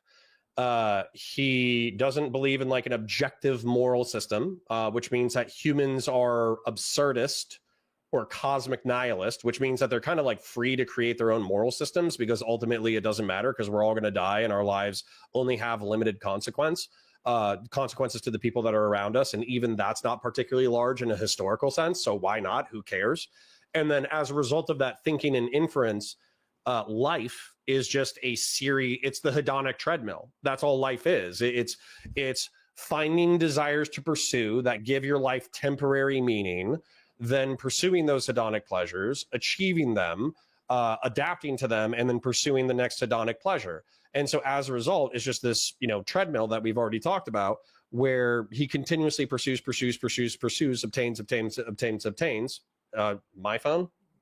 And so then as a result, it ultimately doesn't matter. But the truth is that if you kind of believe in consequence, if you believe in like inferences of human morality based off of natural consequence, if you think that STDs are a naturalist point to the fact that promiscuity is bad, if you think that abortion and death related to pregnancy is a point to that promiscuous sex can be bad, if you think that imploding relationships are indications from nature and from like the God of Spinoza that you're supposed to conduct yourself in a certain way, then ultimately you can't live the way that Stephen lives. I think it's only possible through nihilism. I think it's only possible through hedonism. And I think that you would avoid these moral pitfalls if you considered like moral consequence indicated by nature to be more serious than he does. Because in my opinion, people like him and people who follow his kind of like moral philosophy or whatever, they think that all natural consequence can be eliminated through technology. They think that because you can prevent STDs through condoms and prevent pregnancy through condoms, you can have as much promiscuous sex as you want, and there's really no consequences. And I have not seen that borne out by reality. And then people will say like that thing of like, you're sexing in and calling her like an abuser at the same time. Like, not really. There's like weeks plus between these events, because for like a whole like 6-month period, there was a time where like me and Anna were like friendly, and then she would go public, and then she'd go on her stream and she'd be like, I think that Stephen is lying about me. And then we'd talk a little bit, and then we'd be friendly again. And then after like a few weeks, she'd be like, I think Stephen lied about me. And it's just like, but it's her getting triggered by things in chat like over and over and over again. And people knew they could trigger her, so they would keep doing it. And then like we did that pattern for like 6 to 12 months. It was fucking retarded. But if she's crying yeah. and at the same time you're sexting her. I don't know if that ever happened at the same time. What do you mean by same time? These are like weeks. These incidences are happening like weeks apart. I don't know. I'm getting caught up a bit in this interview. Whether it's days or weeks doesn't matter. He's sexting her, telling her to deal with the slander, and then when she goes to post proof, he's threatening her with her nudes. Some of the time periods between them sexting and fighting was only 2 days. Anna wouldn't call the relationship abusive in her interview. She says that it was toxic and that Destiny was right in the sense that she couldn't just move on. I love when people can self-reflect and take blame. Destiny doesn't do that with Anna. It seems like Destiny has a lot of scorned lovers that he then labels as crazy, but when talking to people outside of Anna, it just comes off as a bit silly to me. I talked to Lav, who straight up admits to spreading around revenge porn of Destiny on Discord. I think it's funny that like the most disgusting guy online who like has tried to make my life a living hell for 2 years has like a disgustingness and it's leaked everywhere, right? So I was even like, don't get caught leaking it. Like, but obviously it's advantageous if it gets leaked. Like, obviously I want bad things to happen to this guy. And then I made a screenshot of the screenshot, or sorry, I made the screenshot that Nico Sam sent me, like a grab of just the top of his foreskin so that you couldn't tell if it was like, you couldn't tell what the picture was. My profile picture in a private Discord server. Now there's like debate about like how private the Discord server is, right? It had maybe 20 active users, and none of them were like DGGers. It wasn't like a DGGer offshoot server. It was like, yeah, this is crazy. And I never said that it was like, I mean, my friends knew that it was Destiny because I told them that it was, but it wasn't like widely known that I was like leaking this, right? Nico Sam had told me that Baby Peach had sent it to several people and that the sex tape was already leaked. So I just didn't, I was under no, I did not think that like this was something that like he didn't want going around. No, he probably that's crazy pants.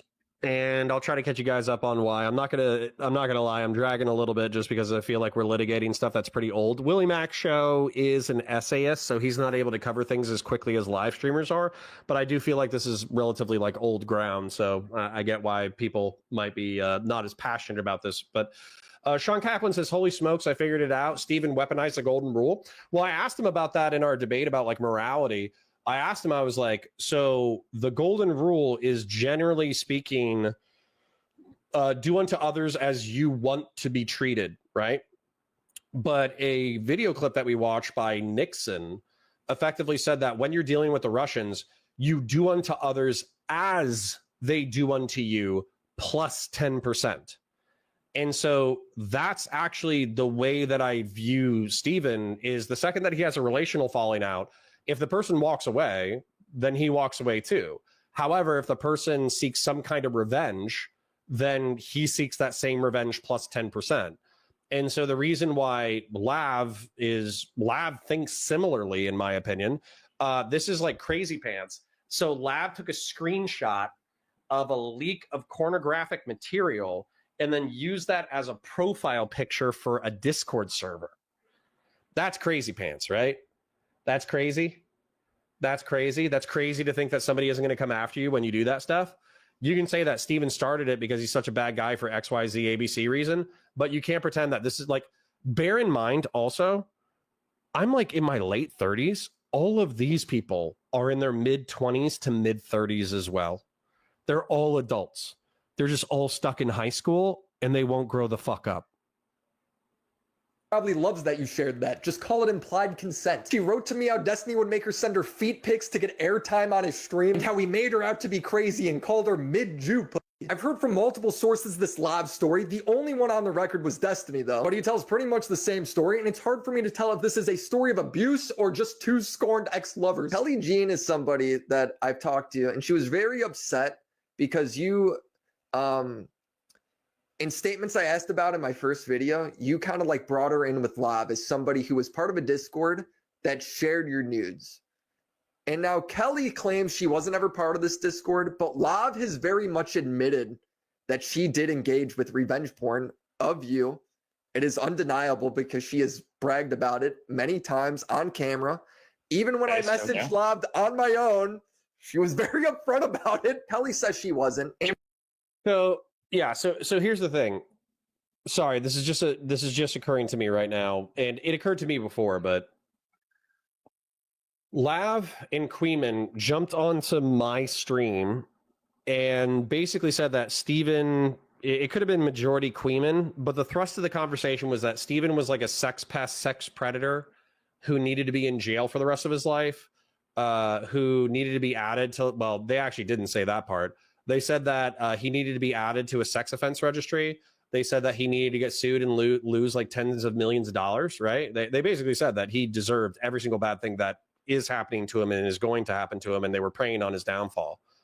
Well, Lav, who's part of the anti-Destiny hit squad, knowingly and openly leaked revenge porn of Steven.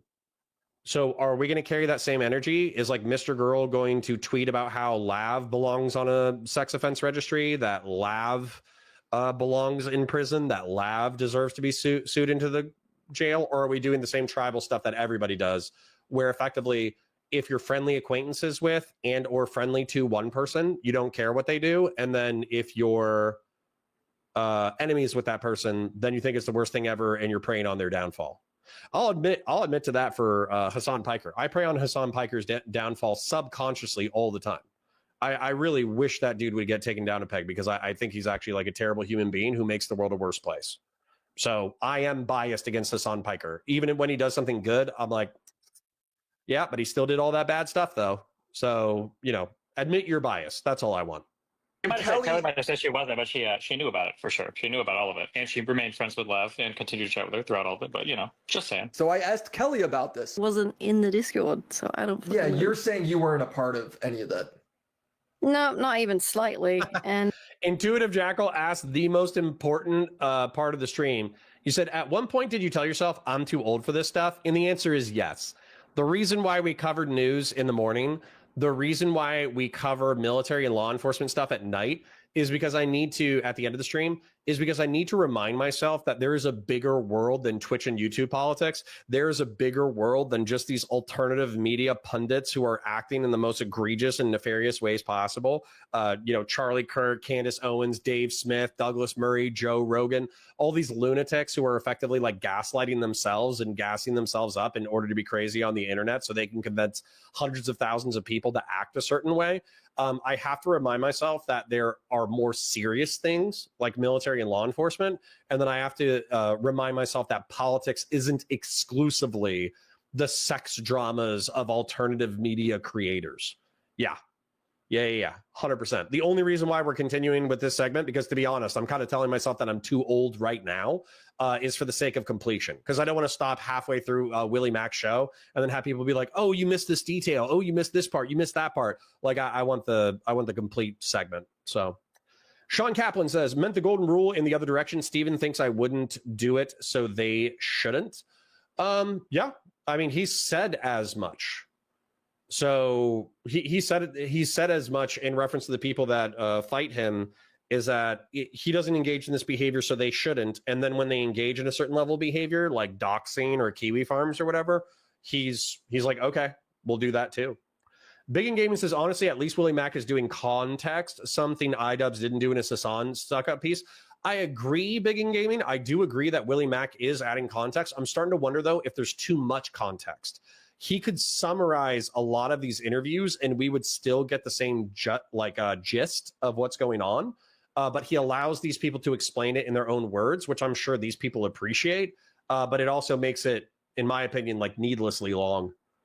So Intuitive Jackal says, yeah, me too, lol. As a guy in his mid-20s, I do cringe whenever people act like they're still in high school. Yeah, I mean, like, it's entertaining as a drama piece, but, only for so long.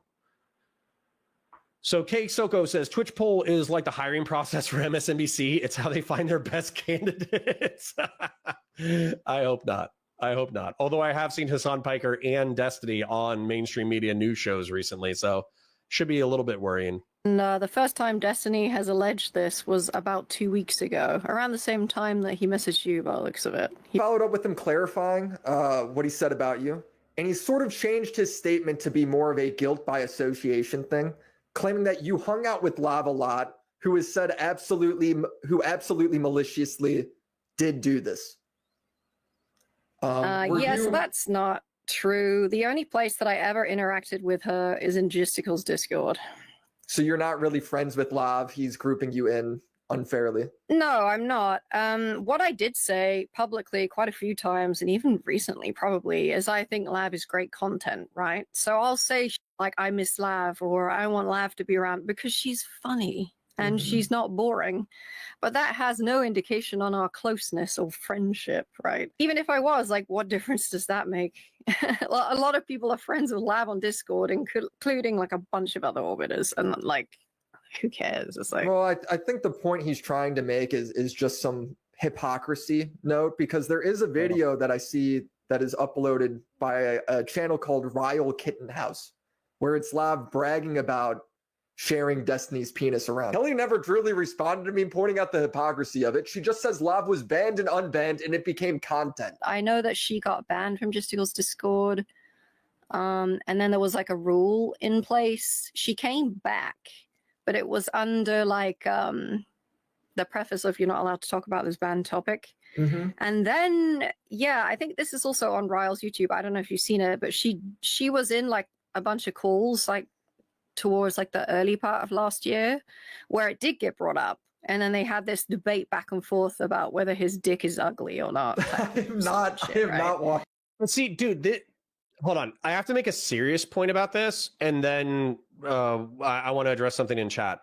So this, to me, undermines everything, okay? It undermines everything, because we have J-Stock, we have Queeman, we have Kelly Jean, we have Ryle Kittenhouse, and they're all acting like Steven is on the verge of going to jail, on the verge of going to prison, on the verge of being added to the sex offense registry, on the verge of this, on the verge of that, losing tens of thousands of dollars, gonna lose hundreds of thousands, if not millions of dollars in the court case. He's gonna lose his platform, this, that, the other, or he should, right? I guess I should add that caveat.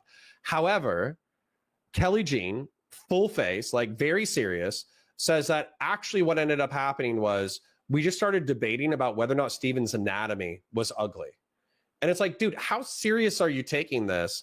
If effectively, number one, you're joking about that. And then number two, you're just saying like, yeah, that was like a big part of it was we were just joking about his genitalia and whether or not it was ugly. Like, dude, get a job. I'm going to say it. Get a job. All right. Even if you have all the money in the world, even if you have hundreds of thousands of dollars saved up from your OnlyFans career, even if you have hundreds of thousands of dollars from like streaming that JStock cuts you off a slice, so you're making thousands of dollars per month or whatever, you need 20 to 40 hours spent in the real world so you can remember that like Twitch and YouTube politics is a silly place filled with silly people and they do silly things and you're a part of like the court of Camelot filled with silly people. Okay? Yeah, just touch grass for like, 20 hours a week. You'll be all right. Now, I'm just getting into it, okay? So I need to touch less grass. That's what needs to go on. Big in Gaming says, Hassan was on CNN with Donnie talking about young men turning right. It's why I say Donnie has a love for Hassan Piker. Well, dude, number one, that's terrifying because CNN is viewed as pretty like moderate and centrist. Number two, the fact that Hassan Piker is now on CNN is terrifying, although I guess that means that the alt media is technically getting as many, if not more, live and pre-recorded views than legacy media. Also terrifying. And then with the legacy media trying to sweep for Hassan, yeah, that makes my job, of coming in here and basically criticizing these characters. It makes me feel like it's all the more urgent because otherwise all of alternative media will be dominated by clowns. Excuse me. Jonah Boy says he says lav like the beginning of lava, but then stopping short. He does. He's saying it weird. Or get a hobby. A hobby's fine too. Warhammer, gardening, dog sitting. I can't think of what else, but yeah, just normal people things, right? Then Kesoko says, hey, even when you're hating, you got to give respect to it. You guys are nasty. All right, moving it along.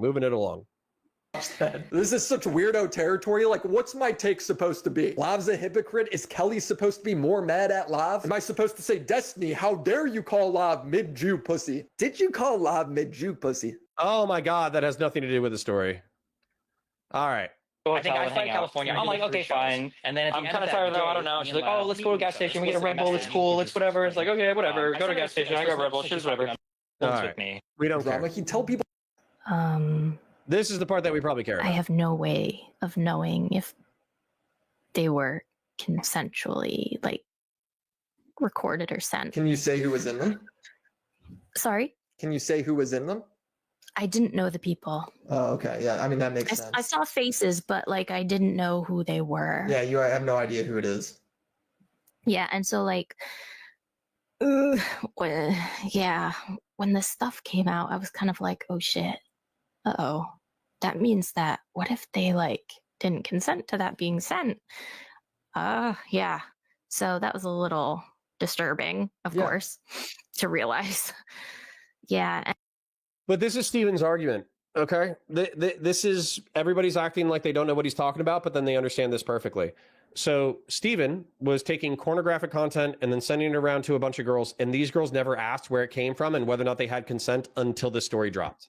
That includes Pixie, that includes Anna, that includes probably another half dozen girls. They all got homemade pornographic content and they did not ask whether or not it was sent with consent. They only started bringing it up when it was kind of realized that, oh, it wasn't sent with consent. And as a result, Pixie got exposed. So that's where Steven's argument, right, regardless of whether or not it's going to hold up in the civil trial or in the criminal trial, his argument is going to be that this was a normal behavior inside this group of friends. Here's chat messages from Pixie that corroborate the fact that this is like normal behavior. And therefore, since it's normal behavior, you're holding me to a standard that they themselves do not hold themselves to. So, if anything, Solo is the party that's responsible, right? Solo's the party that's responsible. And effectively, Pixie was doing the same thing that I was doing. And Anna was doing the same thing that I was doing. Not that Anna's a part of the court case, but I'm assuming that's going to be part of his argument. And I mean, I came out like kind of supporting Pixie and like and Cherry, of course. Were any of those girls? Well, I guess you wouldn't know if it's Pixie or not, right? I don't know if I have no idea. I don't think so. I don't think so. Yeah, I don't think I got anything about like from any of Pixie's stuff, basically, or Cherry. You wonder, was this actual consent or more of that implied consent? Here we go. This Destiny was going is through the only other segment that I care about is the doxing. Otherwise, I'm probably going to wrap it up, to be honest. the Anna drama, he'd tell people to go talk about it on her Kiwi Farms. Her Kiwi Farms thread also hosted her docs. And Ryan Beard made the point that sending people to her Kiwi Farms is effectively just spreading her docs. And he encouraged them to post in her thread. Oh, okay. Also, heads up. This is my only non-media blackout time, okay? This is my only non-media blackout time. I will immediately back this, okay? Somebody on Kiwi Farms has made a thread of Anna. So if you are obsessed with Anna... You know what? Sorry, I'm going to do it because it's frustrating. This is what I need to get to, right? I don't even know if I have energy for this. I think I need to move on because I'm losing my stuff. But the point is... Oh, hold on. There we are. There's our cameo. Yeah, there we go. Let's move to the cameo. So hold on. Let me summarize this for you. And then effectively, if... who is it? If Queeman or JStock, if they have like a serious problem that they need with me to contend in reference to the doxing situation, they can DM me and I'll contend with their arguments on stream and I'll talk about it, okay? However, in summary, so far what we've got, and I'm sorry for being so lackadaisical with the content, but I was effectively hoping that it would go somewhere, and so far it's the relitigation of old stuff. So let's just summarize it real quick so we can know where we're at. Steven leaked homemade pornography by sending it to somebody who he didn't know the age of. He wasn't particularly prudent. And I think that this is the hedonic wheel that we've all talked about, where you're just pursuing a goal and pleasure over and over and over again. Desire, strive, obtain, enjoy, adapt, desire more. This is Steven. He's just spinning his wheel, spinning his wheel, spinning his wheel. And then in reference to Anna, the only thing that I got out of this was the fact that it was the hedonic wheel that broke itself repeatedly so he could enjoy even more of the hedonic wheel spin, okay? I think that this is all a coping strategy for the fact that we're all going to die one day, a coping strategy for mortality. And so as a result, Steven's bad. He's not as bad as Andrew Tate, but he did something that was messed up, okay? Which is leaking homemade pornography and sending it around, right? Now, the next part of this in reference to the doxing is that he allegedly, because JStock and Queeman, who are also drama personalities, are his biggest critics, and they've been talking about it for like 90 days so far since the drama started, about how big of a piece of garbage Steven is and how much he deserves to be in jail or prison and how he deserves to lose his money and how he deserves to be sent, put on the sex offender registry or whatever. Because of that focus and that laser focus and that intensity of them trying to attack Steven, they've accumulated an audience of, I don't know, maybe around 1,000 people who actively hate Steven with every fiber of their being. And he accuses them of playing footsie with Kiwi Farms. And so therefore, all the bad things that Kiwi Farms does, he thinks it's appropriate to do to JStock and Queeman. That's bad. He shouldn't do it. He should be the bigger man and turn the other cheek. That's all I got, to be honest. So if they want to keep fighting about it, if they want to do this in order to distract themselves until they die, that's totally fine. But I would rather like actually talk about the morals or the principles of the issue and how you should live your life as like, I don't know, a mid-30-year-old man, rather than, I don't know, just like relitigating how many girls he sexted. I'm sorry it took me so long to realize that that's what I actually wanted to talk about. And WillyMacShow was so surface level that we never even got to like the principles or the philosophy. So anyways, apparently we make a cameo. Let's go ahead and check out the cameo. Like this is like the pattern. It is so fucking irritating. That's why people like Gisticle and Queeman, if I could, I would put their balls in a vice and crush them and then slice them off and then feed them to them and then slice them and kill them. Okay. Them, because they're amplifying all this shit and they're knowingly playing a part of it. They know what's going on, but like Kelly Jean, dude, I can send you like 50, like there are so many albums of them just constantly talking shit about me, talking about my dick, talking about my girlfriend, talking about my kid, like constantly. It never ends. It's never ending. Constantly talking about me, constantly talking about my girlfriend, and half the shit talking about is just stuff that's they're like getting off of like Kiwi Farms and just discussing it like in their servers. Poor Hannah gets no grace for going through the exact problem that Destiny's complaining about. As far as the messages Destiny sent me, yeah, people are talking about him a lot. I'm sure it's annoying, but so what? This is how the internet works. I hate doxing on the internet. It is the worst part of Kiwi Farms because doxing is when online hate becomes offline online hate. It starts affecting people's real life, allowing unhinged individuals to then swat them. People have died from this, but he is being completely unsympathetic towards Anna, who had the same complaints about him, and now he wants to be the doxer. Breaking. It's Saturday. I'm in the middle of editing, but I've just been made aware of Destiny addressing this exact argument I make, and I think it's important to let you hear. Destiny's mad because people are linking to his Kiwi Farms. Destiny's mad about that, but he linked to Anna's Kiwi Farms, right? Well, if you look at the two differences in context here, it's not even remotely the same. There was a Kiwi Farms thread that was posted, and everybody kept basically doing what Justical servers doing, where they would link it in my chat, like, oh my God, did you say this? Did you say that? And I think I said something on stream to the effect of, listen, if you want to talk about her, go to our KF thread and talk about her. Don't do it here. I don't want to see this here. This isn't going to be talked about here, get out. Okay, that was my statement on it. They're trying to pretend like that statement is the same as the 50 extra discords and the room that Justical has, where they explicitly talk about all of my stuff on there over and over and over again, and they're linking to it and they're referencing it and talking about it constantly. It's clearly not the same thing. Like if Justical or any of those side servers made the same statement about me that I made about and I would be totally fine with that. If they were like, listen, guys, we're not going to talk about their personal shit anymore. If you want to talk about it, or like their docs or whatever, if you want to talk about it, then go to CAF and talk about it. I'd be totally fine with that. But here's the difference. Hold up. Before WillyMac addresses it, I don't think I accepted that in the moment. I think I could potentially accept that now. Reason being that, to my knowledge, DGG didn't create side chats for Anna as a result of directing her to the docs. They didn't create text chats, VC chats, anything. Effectively, he didn't allow the DGG Discord or the DGG subreddit to be the locations of the brigading and the harassment and the inquisitions and all that kind of crap. So I almost accept it. I'll keep my skeptical hat on just because I know that J-Stock and Queeman are skeptical of that claim, but I think I understand it logically. So let's see how WillyMac responds to it. Anna's story isn't breaking from Kiwi Farms, it's breaking from Anna's and Destiny's stream. Meanwhile, the sources from the Destiny drama come from Kiwi Farms. They kind of have to reference it to some degree. I mean, would any reasonable person say that I doxed Keffels because I referenced her Kiwi Farms? Absolutely not. I'm not set on this opinion. It's probably a case-by-case basis, and I don't know everything J-Stock or Queeman have said, so I could probably be persuaded depending on the circumstances. Let me know what you guys think. Destiny sent me a message implying they wanted to use these doxes to sue J-Stock and Queeman. I guess that's better than posting them publicly. You said J-Stock... Yeah, and I don't care about the rest of this. So, even if he was joking, he said that he would put their testicles in a vice and then crush them. So, I mean, I just view that as like more schizoid teenager behavior. So let's try to re-summarize and recenter real quick, because I understand that this video kind of lost the plot. I blame WillyMacShow, okay? So let's get together and let's talk about this real quick.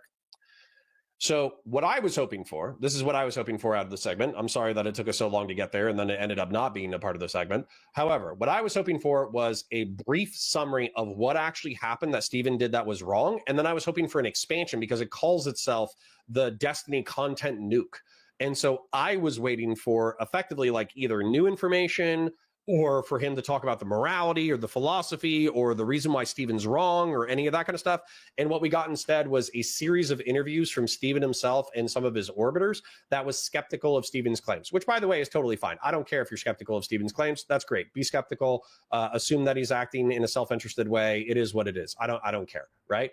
But what ended up happening, what I was hoping to draw from it was to be able to take something that was like a moral analytical frame, like Steven's living this way and this is bad and he's setting a bad example for other people and therefore we should criticize him for that stuff.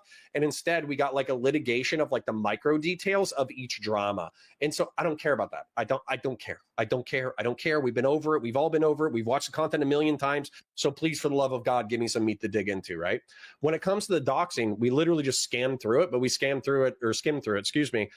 because I don't know if it's going to be a similar thing where we're litigating all the details instead of actually digging into the principle of it. So what has happened is Steven has been the subject of people he shared homemade pornography. People took that homemade pornography, they spread it as far as they possibly could in order to damage his reputation.